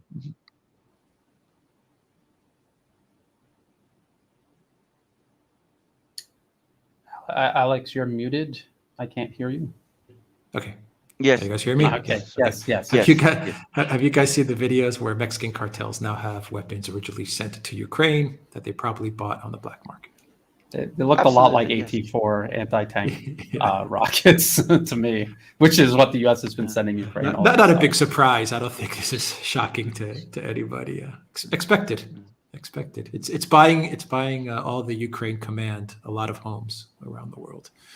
These weapon sales. Rick F., have you all seen the Ukraine accusation of imminent Russian staged accident at Zaporozhye nuclear plant?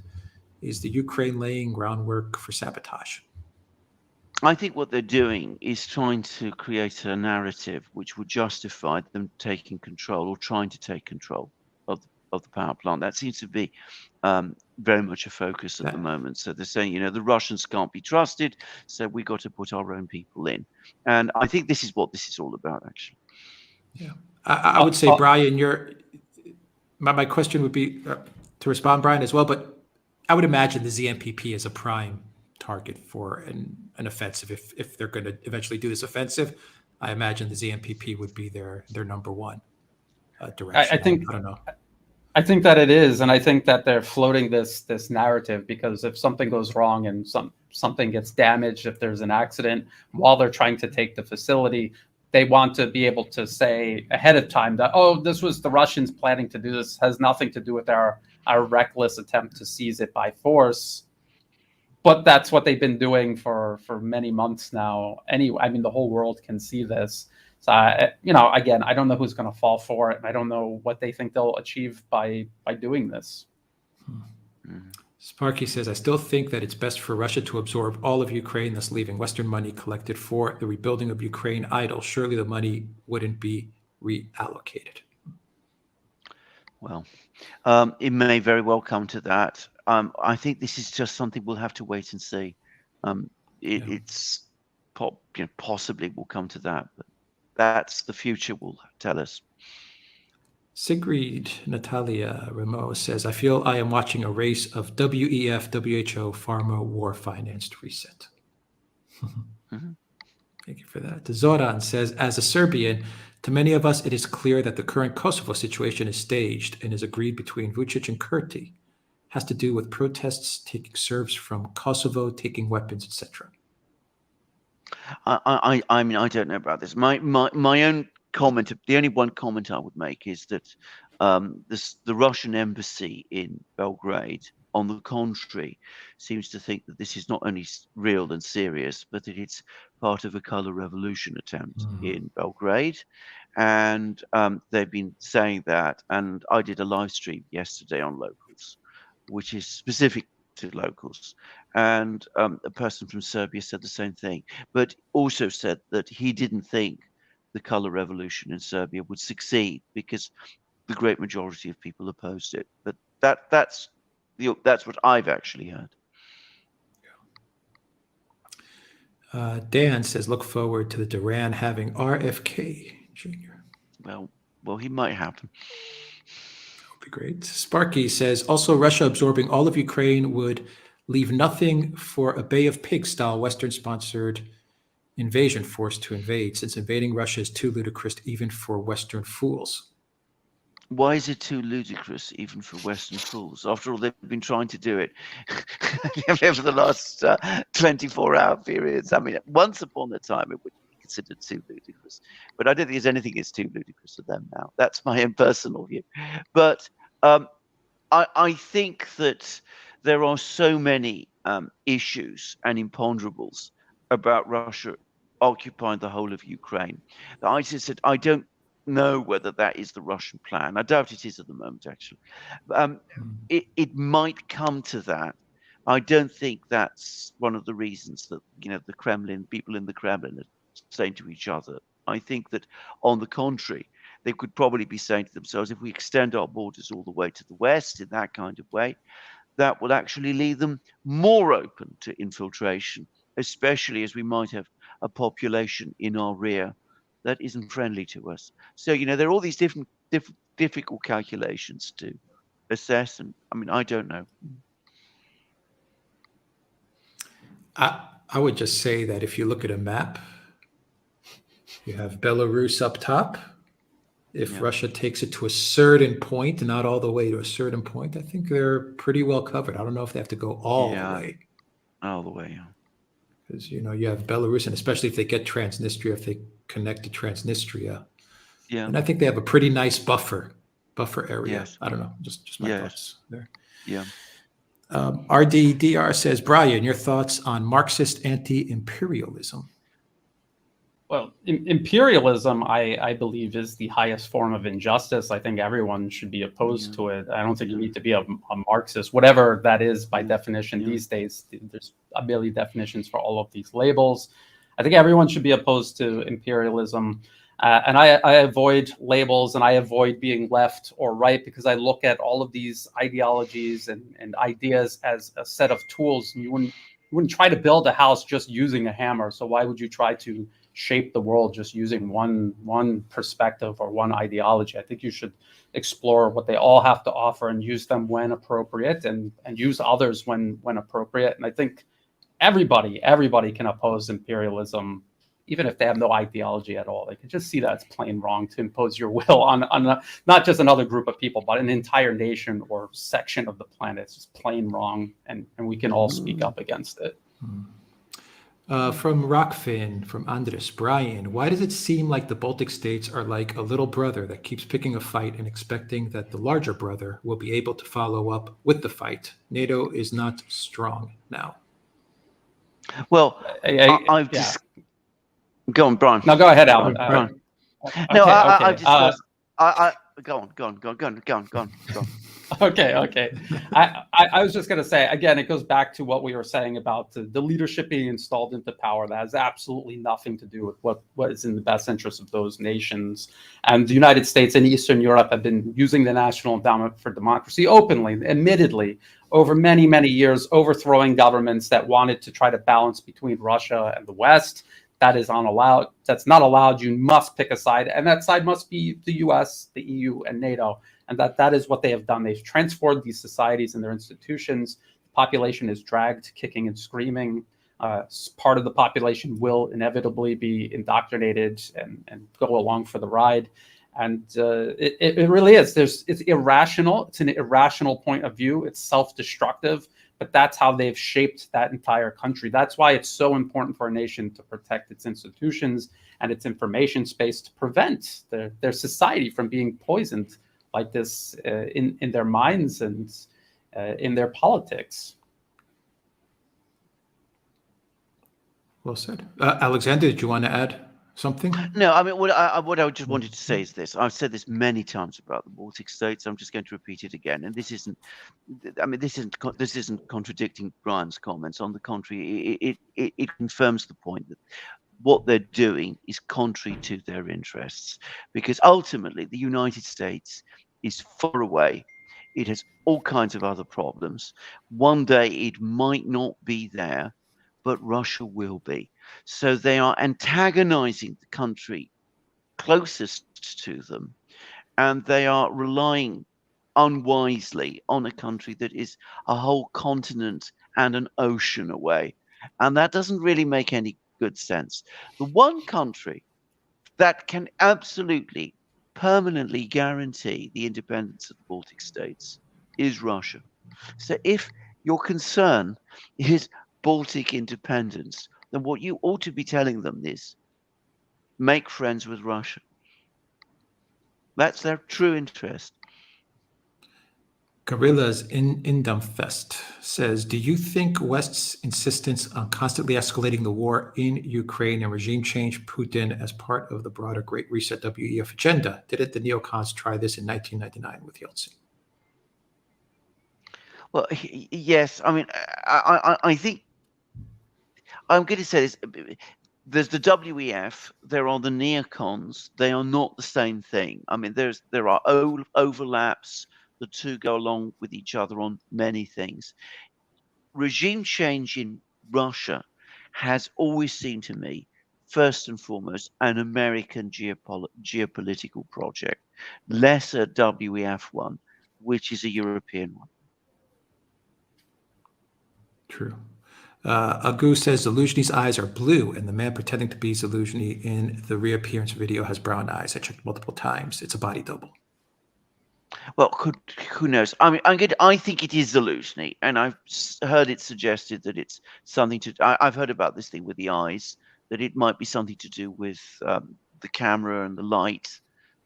I'm not expert in these things. I don't personally place much weight on this, because at the end of the day, it's not Zelensky who's making the key decisions, and it's another thing I think we should say. I mean, clearly, he's an important general, but if he's no longer able to function, they'll simply replace him with someone else.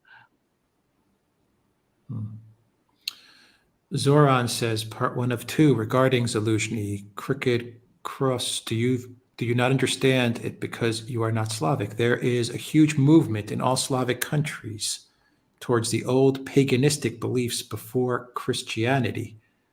Zaluzhny wore these symbols and not an NAZI swastika. Even a swastika is a positive symbol in our culture and represents our galaxy. It was deviated by the Germans, but it was actually a good symbol. Well, maybe so, but of course, today in Ukraine, it is not. And I think we need to be absolutely clear about that. And if you're talking about Ukrainian neo paganism, I mean, unfortunately, and this is the reality, it is very closely intertwined with these political movements whose ideologies are exactly what you would expect from people who go around with these kind of symbols. After all, he wasn't just, with the crooked cross. He's also had, the right sector flag. He's had Bandera's picture in the background. As I said, he's never made any secret of his beliefs. Exactly. And was it a pre-Christian practice to name streets after Stepan Bandera? That's something else to do. That's real big in Ukraine right now. Yeah, statues, streets. Yeah. Yes. Aloof Microbe says, I seem to recall that Big Surge has claimed recently that bringing up Ukraine's NAZI affiliations up with Westerners just seems futile now. Nobody really cares. Yes, I think that is I true. And I agree. think it's one of the most alarming and frightening things about this whole affair. I mean, good media. it astonishes me. Yeah. Good media It PR astonishes from the me. West. They buried that whole Azov, all of that stuff. They completely wiped it out. Absolutely. That's But how powerful you're yeah.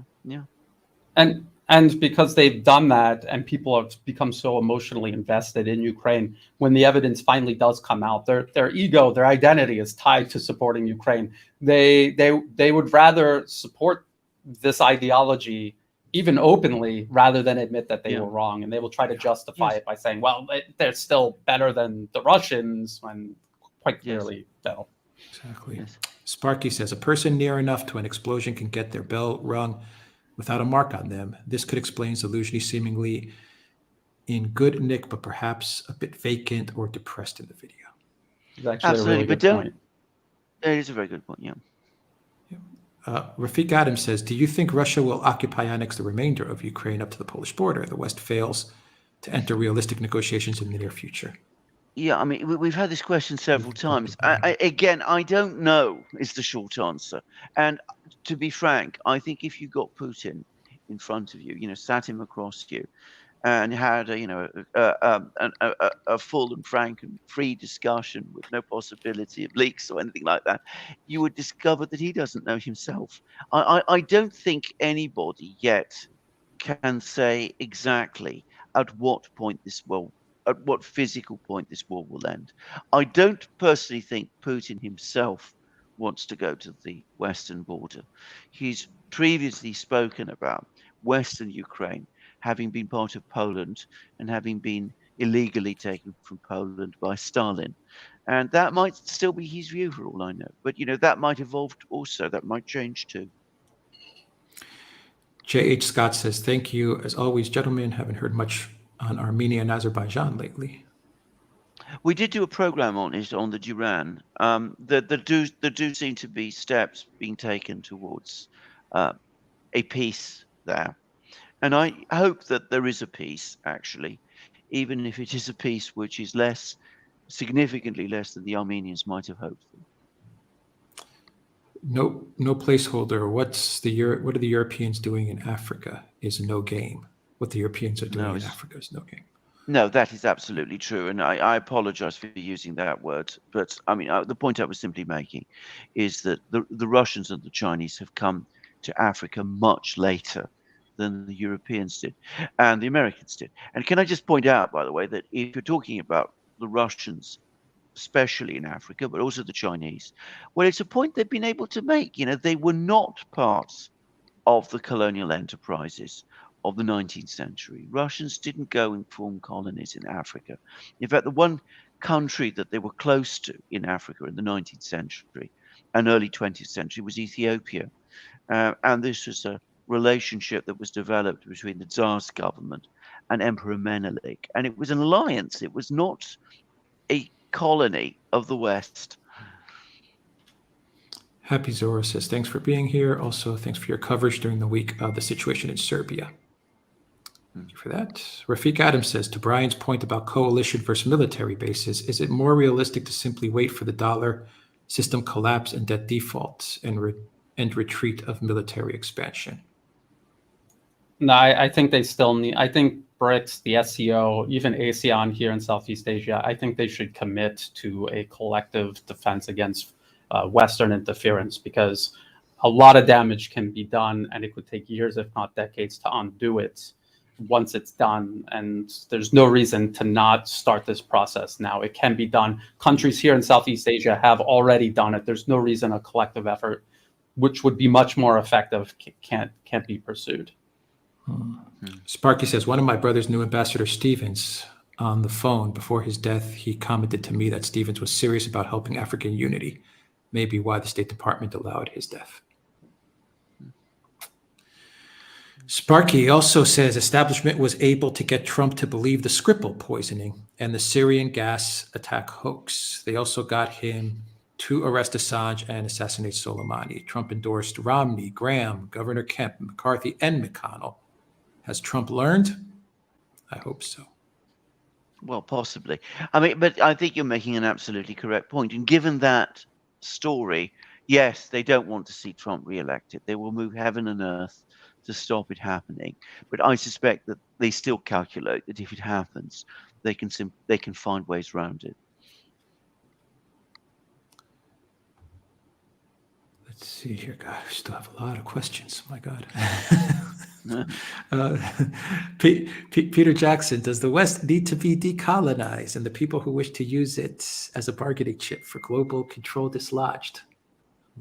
Well, what we need in the West is to finally put all this imperialism thing that we've been involved in and engaged in since the early modern era, the 16th, 17th century. We need to put it behind us and understand that it is fundamentally inconsistent with democracy, and focus on building up our democratic institutions and focusing on improving the lives of our own people.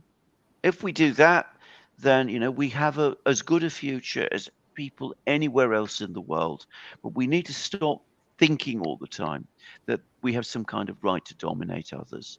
It's unfortunately very hardwired into our thinking, and unfortunately it leads to all sorts of terrible consequences and results. Rune says, USS General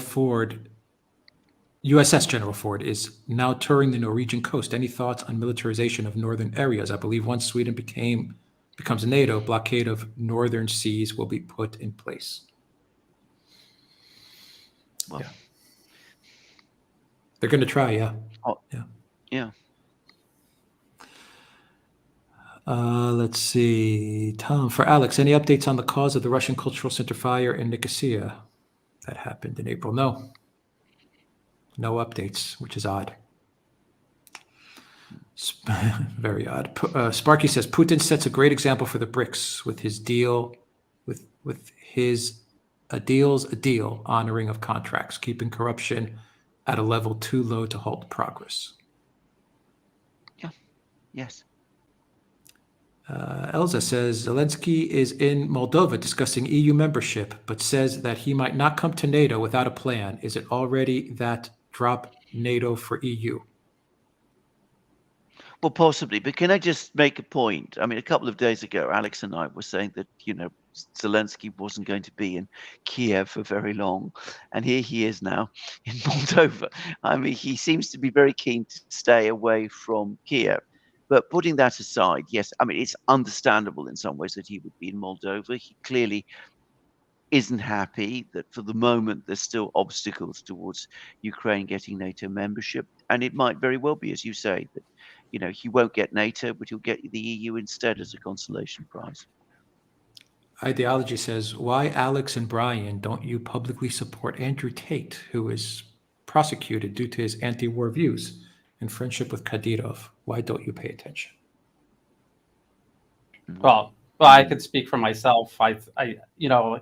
There's a whole segment on the internet deeply engaged in the so-called cultural war, and that is engineered specifically just to divide and distract everybody. So if people are investing into that, they are playing a part in dividing and destroying their own society. I have no time for that. I'm doing analysis. I put out my work. I'm a one-man show here. I record everything, edit, publish everything myself. I just don't have time for it, and I don't have an interest in digging through the cultural war, because I think it is just an engineered distraction. Ricey says what? With that. Yeah, Alexander. I know, I agree with that. Okay. Ricey says, what's Russia's economy going to be like in the future when all these other countries join BRICS? Different. I mean, it's not always easy to predict things clearly, but I mean, if we do see an alternative trading system, I mean, if you go to Russia today, I mean, it may surprise people when we say this. It's actually already a pretty wealthy country. It's going to become a wealthier country. That's what it's going to be. It'll be less Western. You'll see fewer Western goods there. But there's plenty of goods made in Russia itself and in other places. Jay Brulaham says, can you each discuss a likely alternative view of the future of China and Russia that isn't as optimistic as your current position? That is a vast question. Impossible, it seems to me, to answer fully in a live stream. Yes, you can come up with multiple options and alternatives. I mean, the future is not cast in stone. It can't be. And things could go horribly wrong in both countries. Or they might take strange turns. But we can only deal with the trends that we see today, and these do seem to point pretty securely in a particular direction, and that's the only one that is profitable for us, I think, to discuss. Brian? Yeah, I agree with that. I mean, like you say, Alex, sometimes maybe Russia has everyone tricked. They really are at the end, and they've got Turkey and all these other nations lining up to support them, tricked, and that they're really at the edge of collapse. And everything that Gordon Chang has been talking about for decades about China collapsing in the next 30 days for the last 10 years, maybe he's right this time. So those are possible alternatives that aren't nearly as optimistic. But if you've gone to, I've never been to Russia, but I've been to China. If you go and you see the determination of the people there, I don't think there's anything that's going to stop them. It's just a personal feeling I have. Yeah. Vinicius says, thank you for all you do. Henry says, Brian, please go on the Jimmy Dore show. Yeah. If they invite me, sure. I would love to. If Jimmy Dore is watching this live stream, please invite Brian. Yeah, absolutely. Matt Lisek says, Ukrainian nationalists today and years to come will embrace the terrorist tactics of Al-Qaeda and ISIS in Russia, Europe, and the U.S. Well, there was a rather strange article which appeared. I can't remember where exactly, about how Ukraine's military is actually copying ISIS tactics used by ISIS. So, we're not that far away from that point already. It was on Zero Hedge, I think. Yeah. Zero Hedge. Yeah. Jay Rillo says, after the war is over, will the absorption of Ukraine territory populace serve as a boon to fix the Russian birth crisis? If not, then what will? I think the Russian birth crisis needs to be understood in context. We have a European birth crisis, and the Russian one is less bad. That may come as a surprise to people, but that is the truth.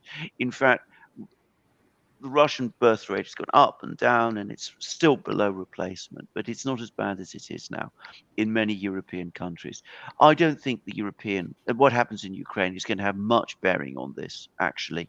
I think what will decide things is how Russia itself develops. And if they continue to pursue family-friendly policies and strengthen their economy, then you could certainly see the birth rate rise, as it has already done, just as you're seeing life expectancy grow. Otnosen says, you're wrong about Moldova. There's no political opposition, and the EUization is well on the way. Youngsters are westernized. Romania is well viewed. Sandu is just a thin layer. Changes are deep. Well, I hear that, yeah. Mehdi, in the end, where will justice come from? All human rights violations perpetrated by the West. Is this part of the reason why BRICS was formed, due to the U.S. owning the UN? I don't think the US owns the UN. In fact, I think the US would like to own the UN, but it gets very frustrated by the fact that it can't control the Security Council because China and Russia have their vetoes. They do control many of the bureaucratic agencies that make up the UN Secretariat, and they're able most of the time to get the votes that they want in the General Assembly. But they've never been able to establish a complete control of the organization, as I said, because China and Russia are permanent members and they do have the veto power. Now, I don't think the BRICS was set up as an alternative to the UN. The whole point of the BRICS is that they want to refocus international law on the UN. They want to recenter things on the UN within a context of UN reform.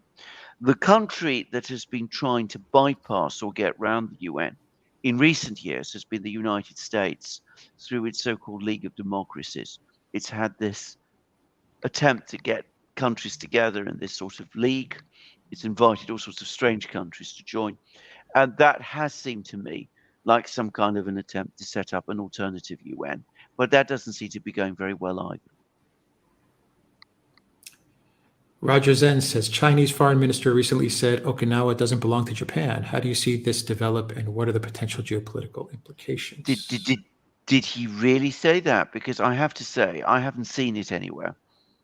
And I think we would have heard a big outcry if they did say that. But the history of Okinawa is kind of complicated, if anyone looks into it. Yeah. ZC, thank you for that. Does MAD deter sociopaths? Well, no.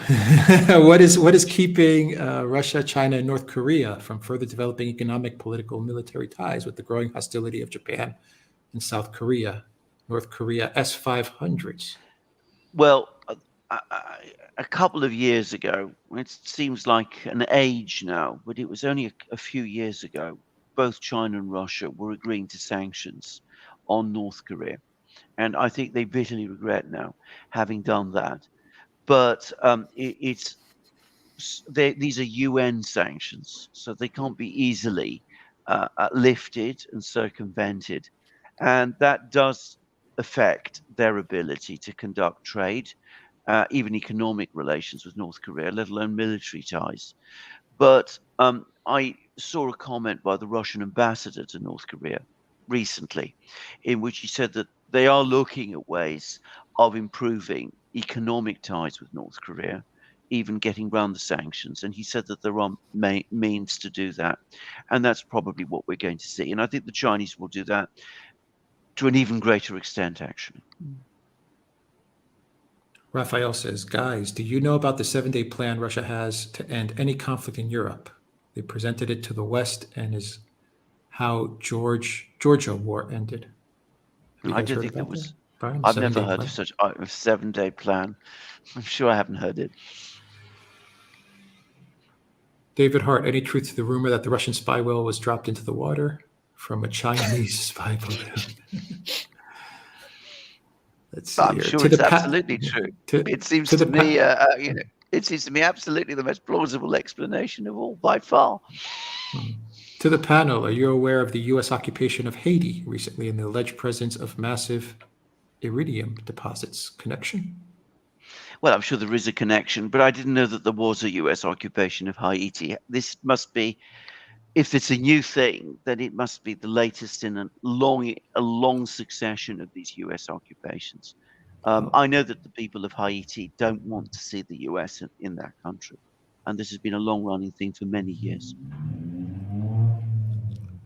Alkovic, thoughts on Chinese refusing contacts between its military and U.S. until sanctions are dropped from one of the generals, which the U.S. enacted in 2019?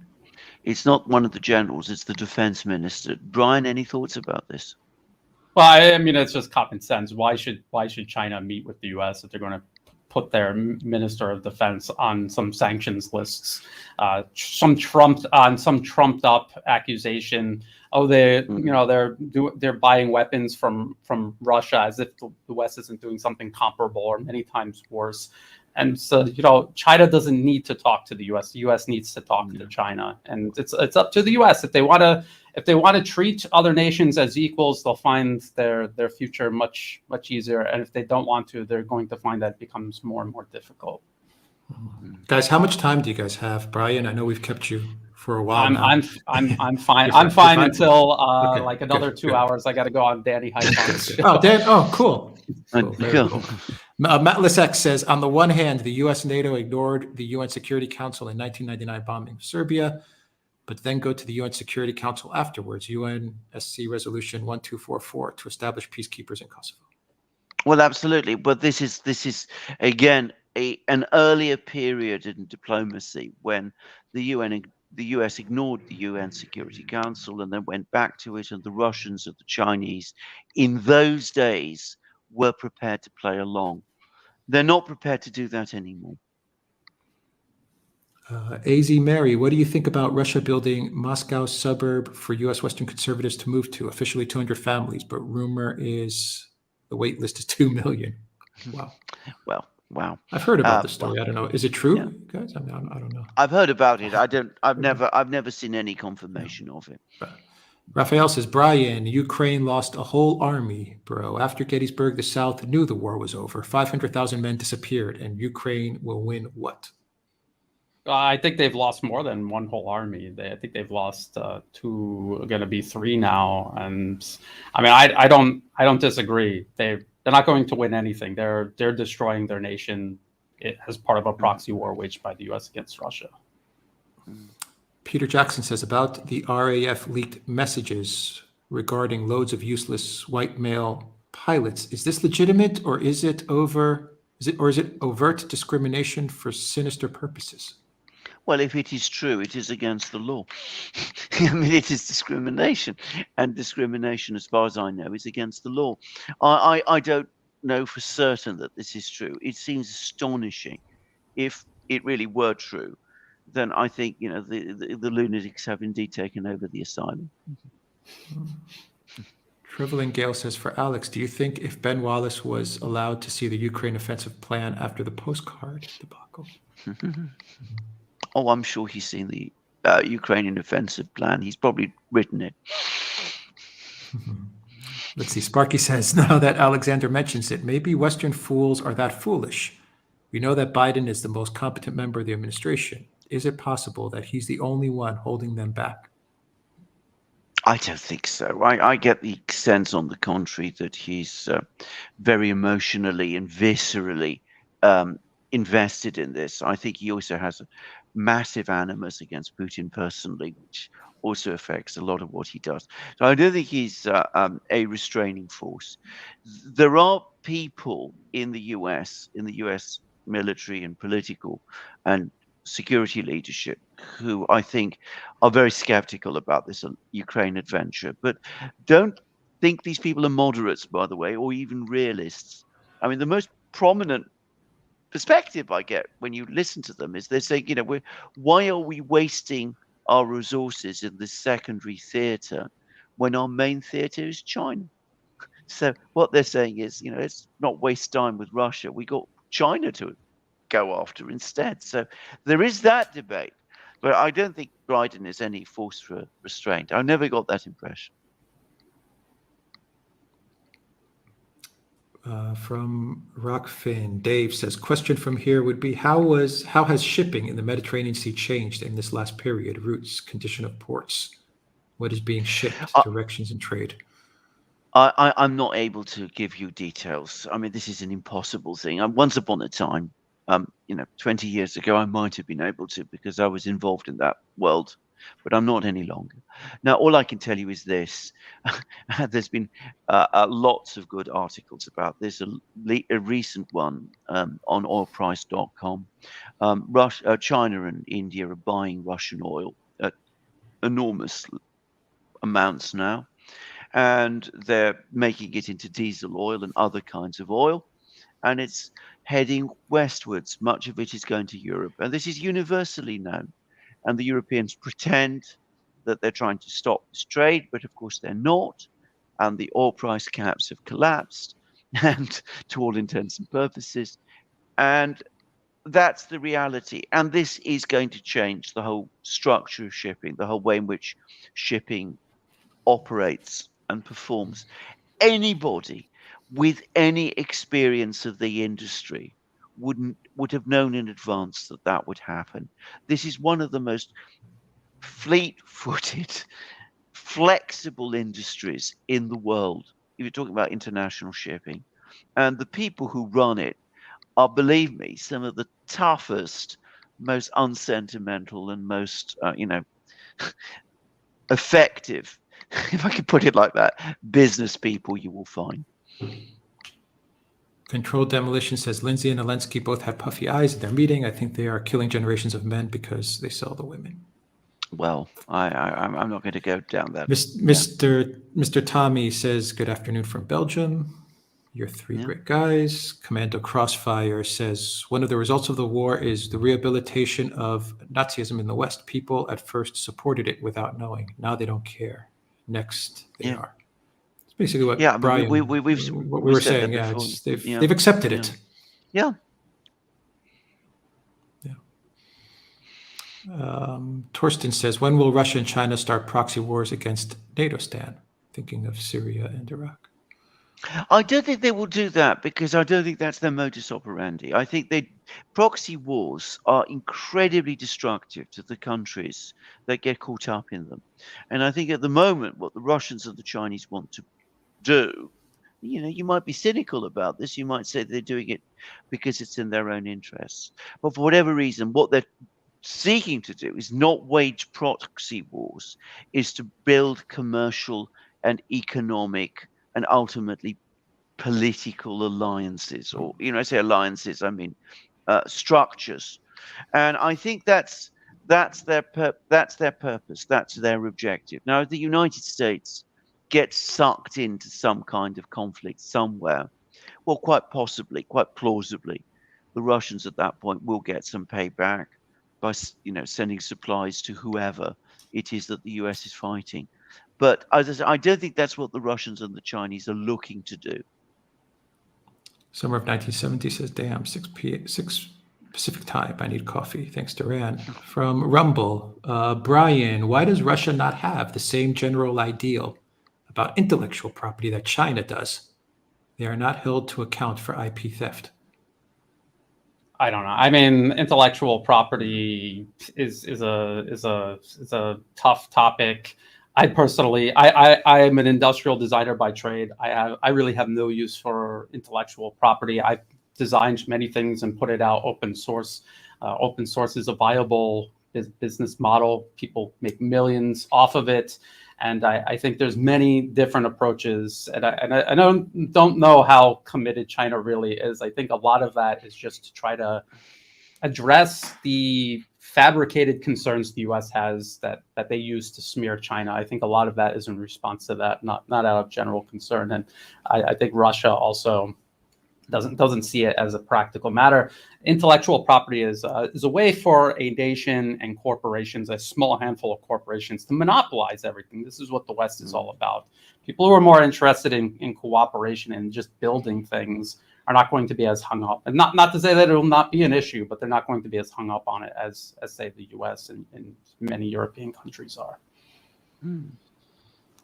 From... He said, yes, do we think it is more likely that BRICS Plus will introduce new members one at a time, or can we expect them to go for the current 5 to 25 overnight with announcement when the time comes? I think they will do it step by step. I don't think we're going to see a big explosion. I think that would make the BRICS an unworkable institution at this time. Remember, it started essentially as a club. It was just leaders of first 3 countries and then 4 countries, and then it became 5 countries meeting. And the institutional structures behind it were very small, and they still are to a great extent.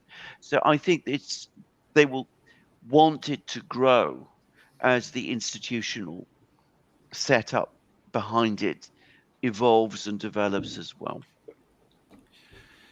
KXL says China is using infrastructure and goodwill to change heart and mind of everyday people. More tangible, long-lasting than using media narratives. China thinks long term. Yeah. Do you agree with that, Brian? Yes, I mean, I've seen it personally. I've been to Laos many times. I traveled from Kunming to Vientiane, the capital, on the border with Thailand. It was a 3-day trip through winding, dangerous mountain roads. China came in, built a highway, cut it down to 24 hours, and now they've got a high-speed train that cuts it down to a couple of hours. And this has tangibly improved the lives of the people living there. You could just go to Vientiane. Over the years, you can see it improving. It's not because of Western NGOs driving their SUVs through the streets and hanging up banners telling locals not to use electricity. It certainly isn't because of that. And this is surely it's in the best interest of China. They get to do more business with more people by doing this. But as a result, they're also improving the lives of everyone else. And if you look at just Chinese society or Russian society, unity and purpose and building a tangible future, you could see the result versus the West, which divides their own people and works in intangibles. It's night and day. I mean, people can see it and judge for themselves. Toby Clear says, man must change or die. There is no other course. The world teacher, a.k.a. Christ, Maitreya, Buddha, Iman, Maldi, Krishna, and Benjamin Cream. Golden Silence says, Alex, Alexander, and Brian, what a great stream. Matless X says, the West is teasing the idea of lifting sanctions on Russia if they freeze the conflict. Why would Russia care about the sanctions at this point? Very good, very good question. Very true. Sparky, I'm going fishing this morning, so I leave you three in charge of the world while I'm gone. I trust that I'll find it better off than when I left it when I get back this afternoon. Have a wonderful time fishing, yes. Enjoy the fishing. Two Boomers says, hi, Alex. Great stream today. Thank you, Two Boomers. Stewart says, has Russia's economy diversified since 2022 to meet the demand for products that are no longer available due to sanctions? Well, the answer is yes. But this is, I think, one of those things that you always gets talked about. I mean, people talking about Russian economy needing to diversify. What they mean is diversify from oil and gas. They underestimate the extent to which the Russian economy is diversified already. I mean, we're not talking about a manufacturing industry on China's scale. Obviously not.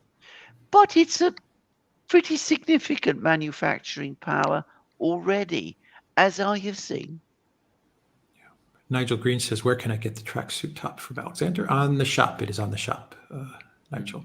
A different one. It's a newer style. Yeah, but it's on the shop. OG Val says, Dr. John Campbell has just done a video about the iodine because of the threat of the meltdown at the nuclear plant in Ukraine. Can we not stop the shelling? Well, who's we? Who's we, exactly. Yeah, and Ukraine needs to stop the shelling. Brian, the C in your name sounds like a ch. Well, it's ordinarily it's Berletic, but the proper Croatian pronunciation is Berlech. So yeah, and my father's side of the family are all Slavic, and Russian was like the primary, but we have this Croatian surname. But I guess going through immigration 100 years ago in the U.S., it just was easier for them to say Berletic, which even people still can't get right. Stuart says, was Iran excluded from the Azerbaijan-Armenia deal? Well, if they were, they don't seem to be too bothered. Duck Life says, Billy wanted to invade Iran and Trump stopped it. I haven't heard of that, actually. Presumably, this would have been at there were many crises, actually. But certainly, and this is a point to make about Trump, he didn't actually. I remember there was one instance when it looked as if the military situation was about to escalate, and he did act to stop it. So possibly. Ideology says, Brian and Alex, you have not made a single comment in favor of Tate, not one. Rather, you attack him. And an engineered way. I don't think anyone's attacked. Well, exactly. No, and I never said that he's an engineered way of splitting society. I said he's participating in that. Doesn't even mean that he's doing it intentionally. But that's just that's his thing. That's what he does for his audiences. And it's just Yeah. something that I don't get involved in, period, because Yeah. I do geopolitical analysis. It's like asking Yes. it's like asking an engineer why he's not painting pictures down at the art gallery. It's because that's not what he Yes. does. Yes. Yeah, no one's attacked anybody. Not at all. No. Not at all. It's just a matter of time. I mean, it's I it's don't just- even have it's- time it's- to yeah. sleep. Yeah, it's most just of the us. I mean, we time. don't have big teams around us to cover all the news. Every or- topic. Yeah, every topic. Exactly. It's a time issue. Yeah. Commando Crossfire says Moscow and Beijing competing for best, biggest metro. Well, I haven't seen the metro in Beijing, but if it's going to compete with the Moscow metro, then it would have to be extremely good indeed. Let's see. Latimer says, hi, the Durant team. And Brian, a quick question. What do you think about the new development in the U.S. Congress and its attempt to establish a tribunal against Putin? Yes, Brian Alexander, the latest tribunal against Yeah. Putin from Congress. Yeah, I mean, I haven't heard of it on. actually. Alexander. A tribunal. it's a Congress is tribunal. now, I mean, Yeah. the U.S. the Congress has no jurisdiction to establish a tribunal over the head of state of another country, and I mean, but that won't prevent them doing it. I don't think Putin is particularly impressed or particularly concerned. Yeah. Elias says, thanks to all of you, Finnish mainstream media has nothing but lies, so I listen to you every day. I've heard a lot of people in Finland say this. Mehdi, why do people not understand if the U.S. goes to war with China, it is not just the Chinese Navy U.S. carrier groups will be facing, but most of its entire Air Force and Homeland Defense systems in range? Yeah, a lot of people don't understand are because of the way the Western media portrays this is that the U.S. has to cross an entire ocean to pick this fight with China. China has a military geared specifically to the defense of China and China alone, and more specifically, they are laser focused on Taiwan. This has been an issue for decades that they see as a problem that needs to be solved. So when the U.S. picks a fight with China, they will be doing it where China is right next to their industrial base, right next to their shores, right next to their integrated air defense system, and everything else that they've been setting up over decades. And the U.S. has to cross an entire ocean to resupply. Very problematic. Rafiq Adams says, what do you think will finally end the neoconservative grip on U.S. foreign policy? Dollar collapse, BRICS, coalition, military coup, U.S., all of the above? A decision by the American people to basically push these people out of the halls of power. Now, how that's going to be done, I don't know, and it may be very difficult. It might not even be possible. But don't look for external causes. Dollar collapse in itself doesn't mean that the people who control foreign policy are going to change. If I could give an example, I mean, in the 17th century, Spain lost its power. But it doesn't mean that the people who were running Spanish foreign policy before lost control. When Britain's imperial power ended, that didn't mean in itself that the whole, social and political grouping that controlled British foreign policy up to that time lost power. So you have to do it within the United States, and I hope not through a military coup. It's a really good point. Sparky says, Chinese spies are long a part of the landscape of America. They work as professionals, go to school as students. They're part of America, part of its economy, but the U.S. is worried about Taiwan. Well, maybe, but all I can just say, I mean, there's spies in every country from every country. I mean, I'm sure that is true. I mean, I understand your point, but I think that this issue also perhaps is a bit overstated. I don't think the U.S. is worried about Taiwan at all, except for what value they get out of using it as a proxy against the rest of China, Yes. just like they are not That's worried about Ukraine. You can clearly see, demonstratively so, they don't care about Ukraine or its people. Yeah. Brent says, Hungarian leadership appears to be supportive of Serbia. At the same time, Hungarian peacekeepers are involved in the clashes in Kosovo. What's the game here for Hungary? A foot in both camps. No, I think this is a legacy. I mean, Hungary used to be in good standing with NATO and all the other institutions, and they were involved in all these peacekeeping things. Now, of course, they're not in good standing anymore, but there's all kinds of things left over from that time, and that this is one of them. Matlas X says about Russia population growth needs and American settlements in Russia. George Galloway recently said he heard that 2 million Germans have moved to Russia since the SMO. 2 million? No, I'm sure he's wrong. I haven't heard anything like that. And I'm sure that is a huge overstatement. Why Russia is not using the U.S. tactic in Syria? Why Russia is not getting Syria cruise missiles to bomb U.S. bases? Well, because Syria has stabilized without it. I mean, Brian, you want to add something? I mean, Well, that's a good point, and it's because they don't want to wage a direct war with the United States. That would be playing into what the U.S. had been trying to provoke the entire time they were involved in Syria. They wanted to get in a direct military intervention in Syria, more directly than occupying eastern Syria. And like you said, Alexander, they're able to do this without a direct confrontation. And they can use proxies, which is much safer, more sustainable over time, and much more difficult for the U.S. to combat. So that is why that they would not do that. Sparky says, last super chat sent from my bass boat, by the way. Awesome, Sparky. Enjoy. Thank you for that.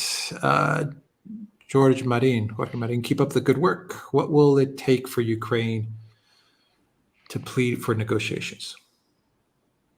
I'm not sure that this government in Ukraine government. is capable. Yeah, a new government, basically. Yeah. Sticky Mark says, God bless you. Thank you. And free Assange. And sadly now, Gonzalo, remember the names or we are all lost. Prayers for them and for all of us every day. Yeah, of course. Thank you for that. Moondragon, what is going on with the Siberia Pipeline 2?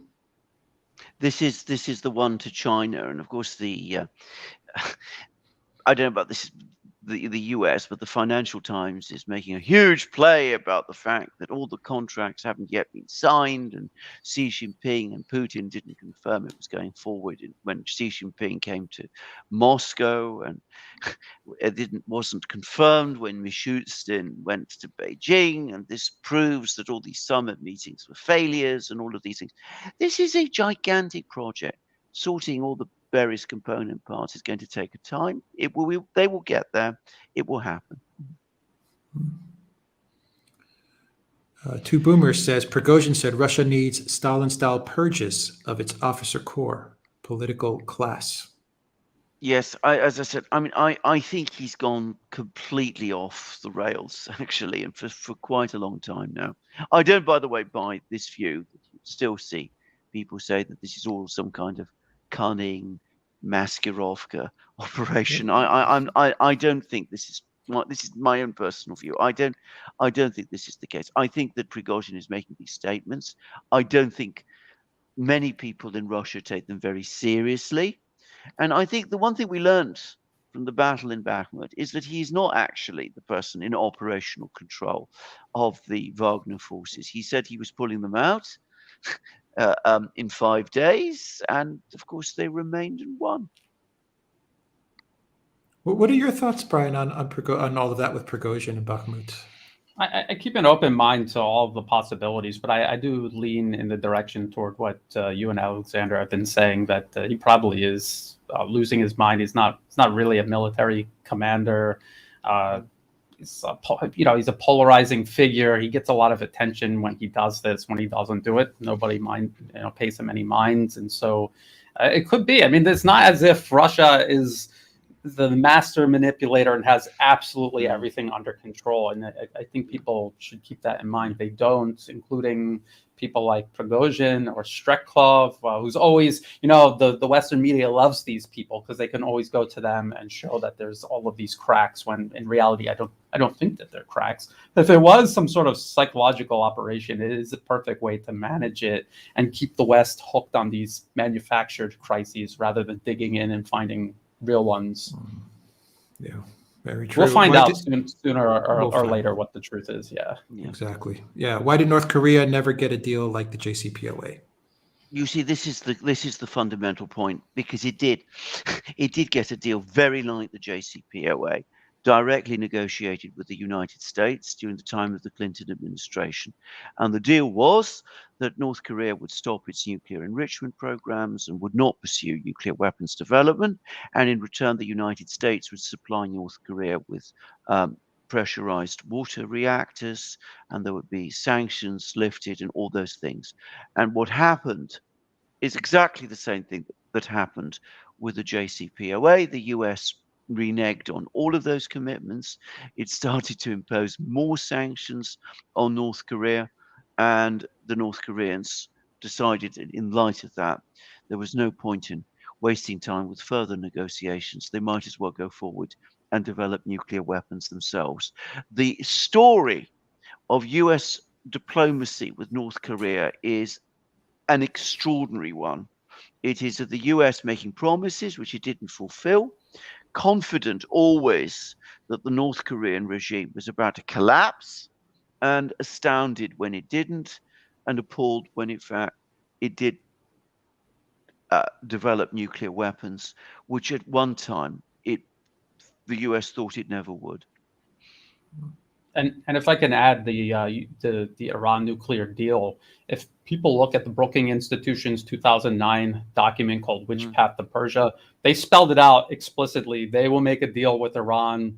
It will be a great deal. Iran couldn't refuse it unless they were intent on developing nuclear weapons. And essentially, the U.S. would sabotage this themselves deliberately to paint a target on Iran, to make it look like internationally the U.S. tried and it was the Iranians determined to develop nuclear weapons for all the wrong purposes. They spelled it out, and then they literally implemented it step by step, from the Obama administration to the Trump administration to the Biden administration. Continuity of agenda.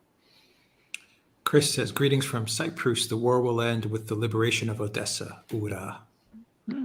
Possibly. Thank you, Chris, Quite for possibly. that. Rubia says, Brian, what's the new Thai government like in relations with China?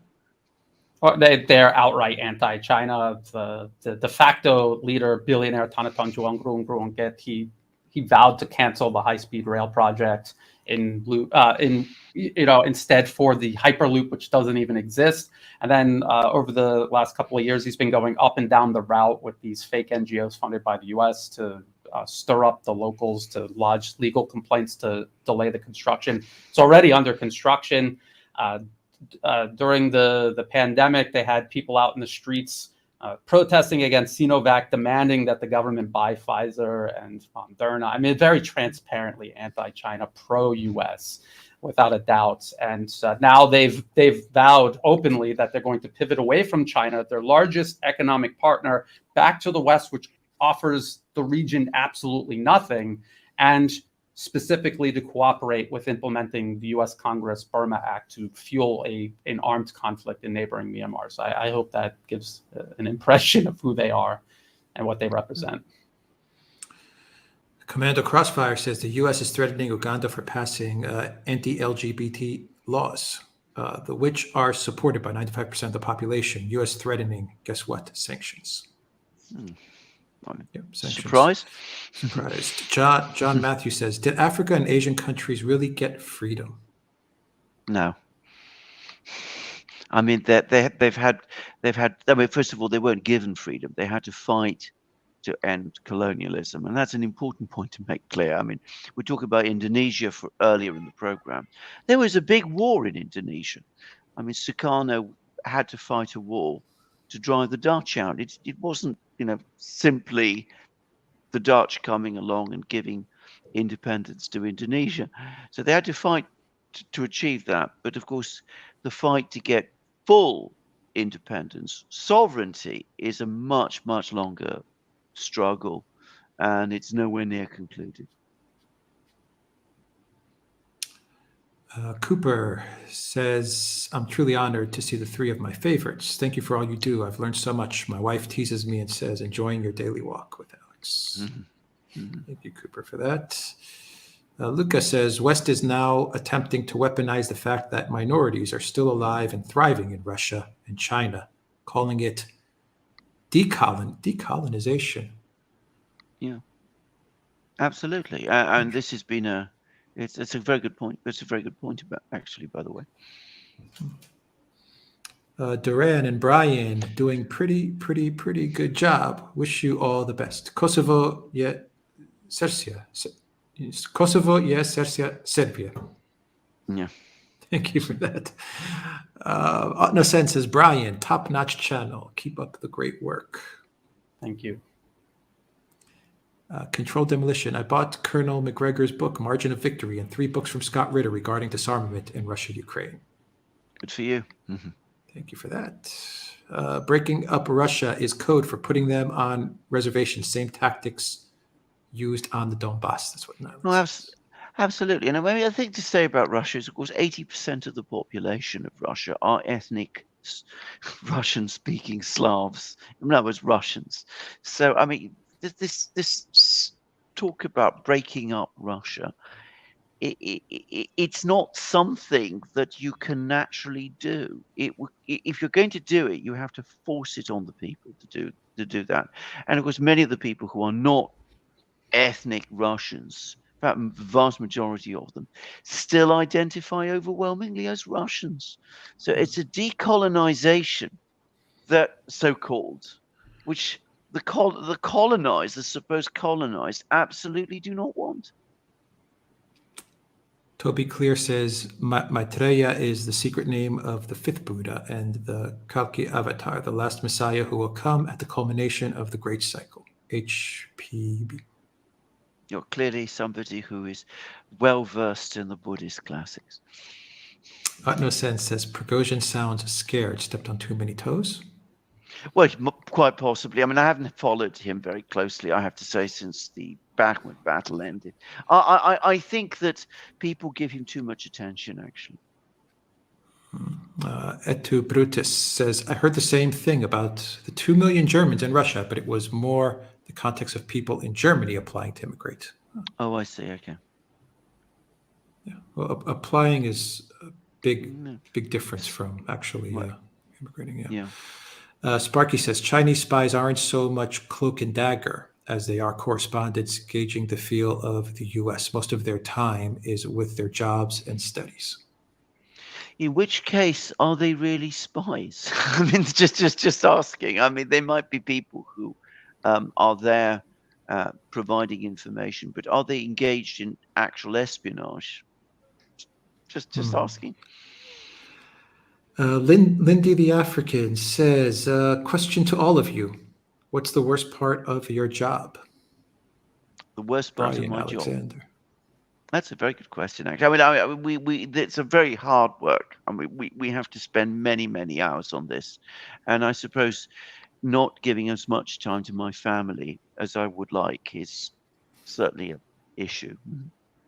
Brian, And I personally, I don't want to do this. I don't like doing this. I do it because, especially regarding Southeast Asia, no one else is really doing it. If someone came along who could do it as good or better, I would easily just give up. I loved doing industrial design. I loved working on open source projects. I mean, that was a passion, something I loved doing. Yeah. This just paints a huge target on me. I'm in a country that will have a U.S. client regime most likely in power.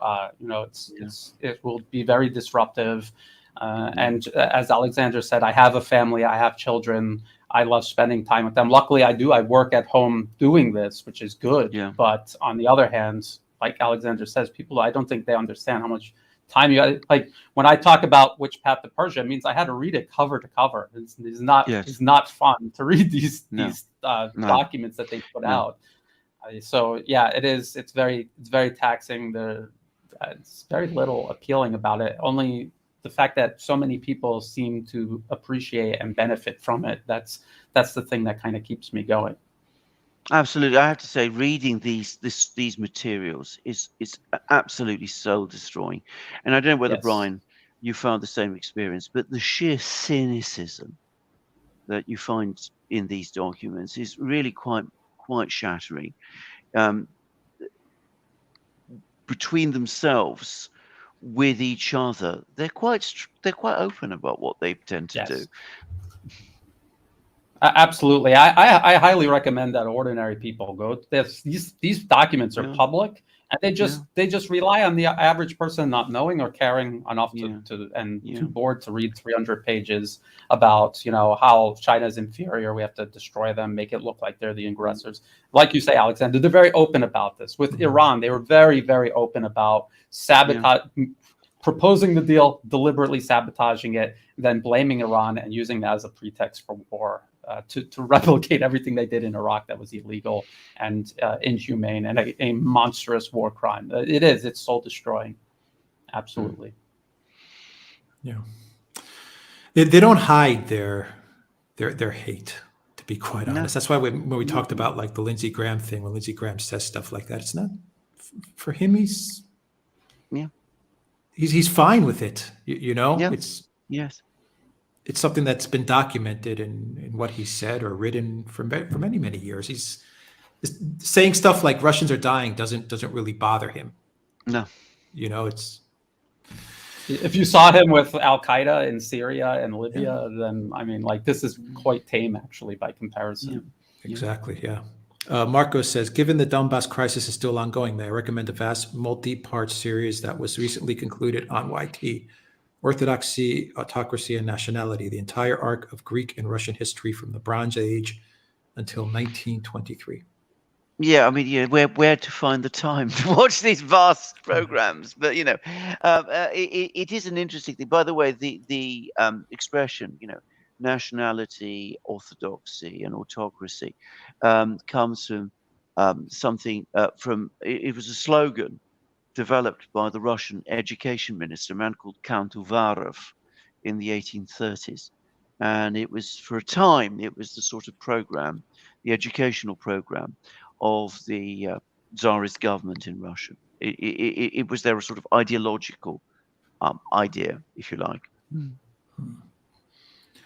Sparky says, to be clear, as a U.S. citizen, I don't feel any more threatened by China than I do Ukraine. Best thing to do with China is to deal and trade, in my opinion. Completely agree. Well said. David says Saudi set to join BRICS New Development Bank.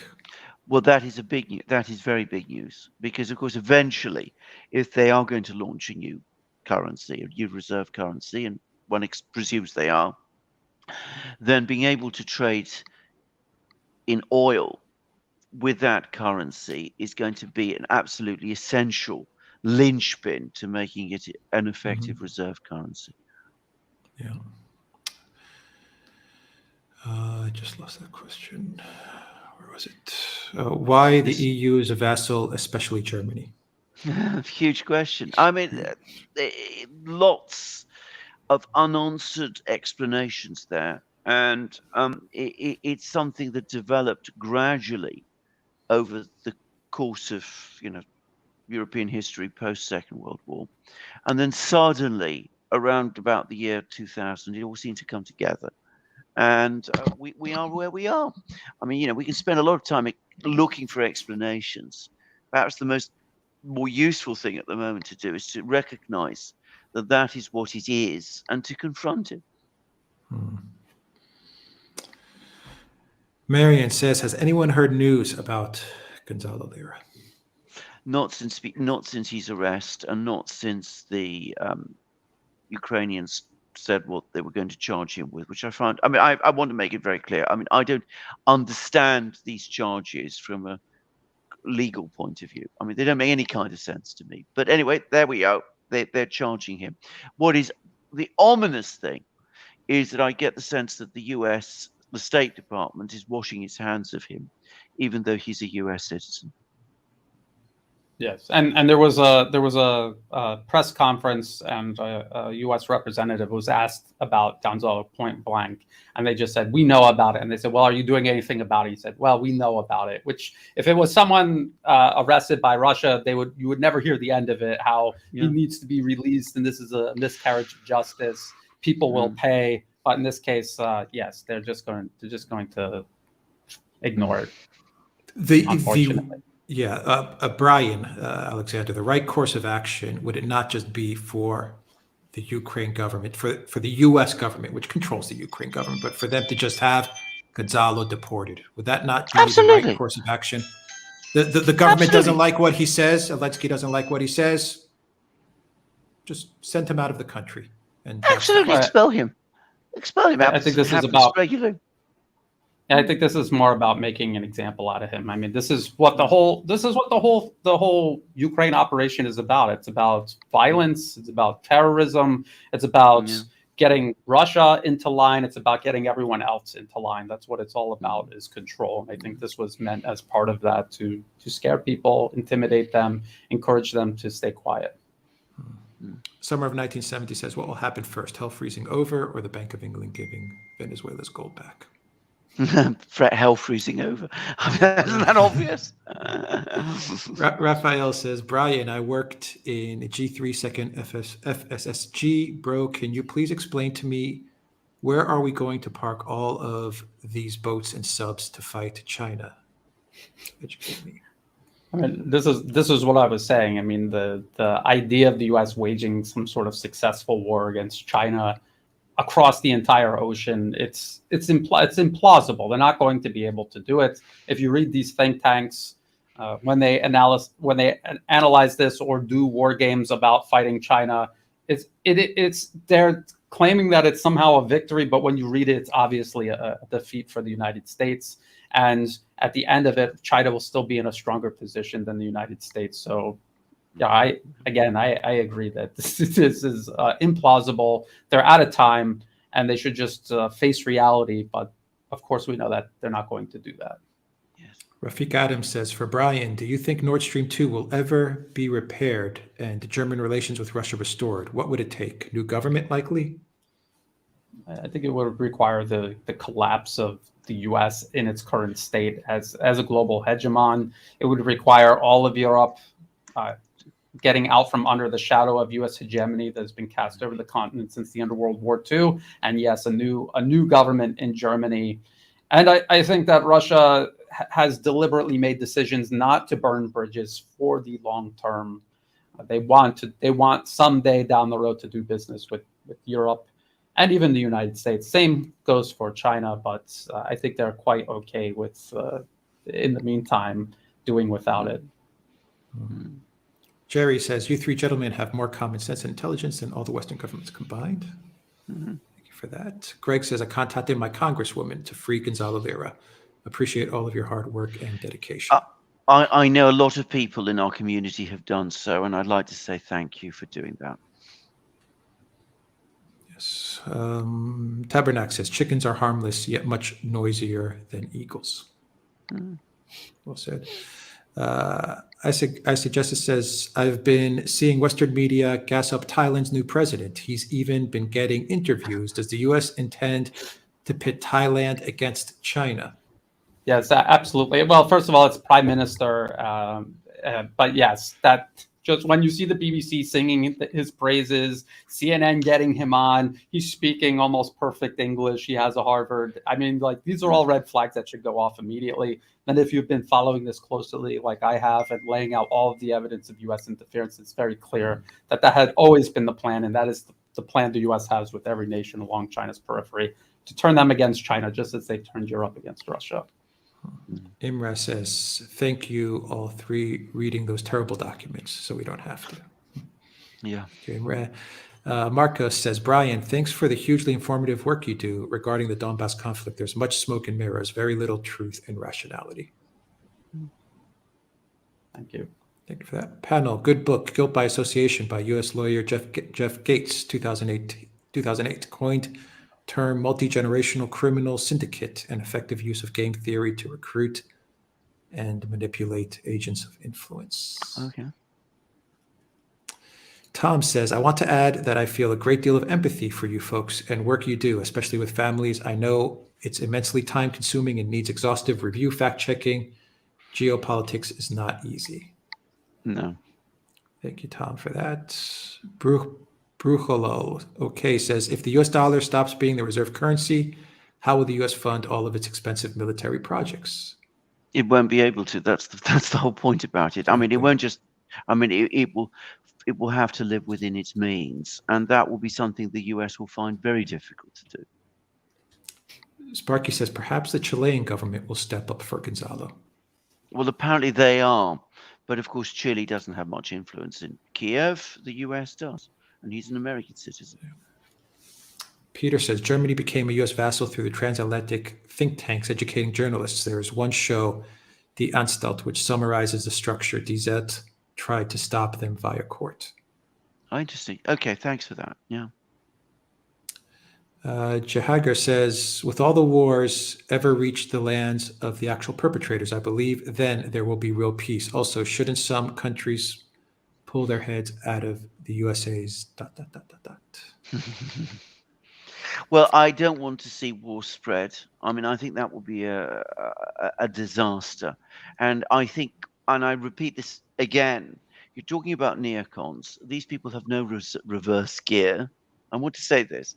If we expand wars to the extent that they start to reach, say, the United States, they won't rethink their strategies. They will simply escalate even further in response.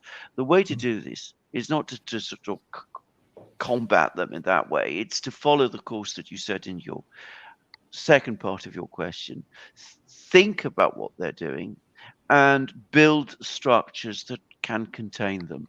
And that, it seems to me, is what the Russians and the Chinese, as Brian said earlier, are trying to do.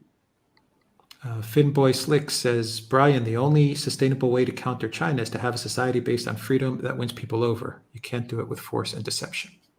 Yeah.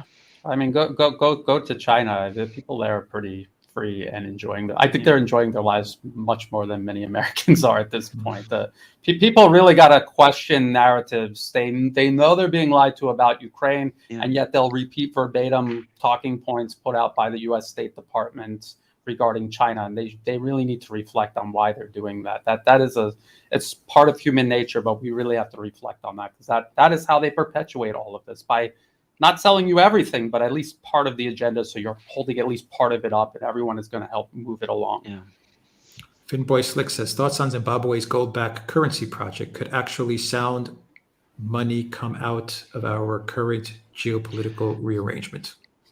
I suspect, I mean, I'm not fully up to date with this, that it is primarily about trying to stabilize the financial situation in Zimbabwe itself, which has been bad for decades.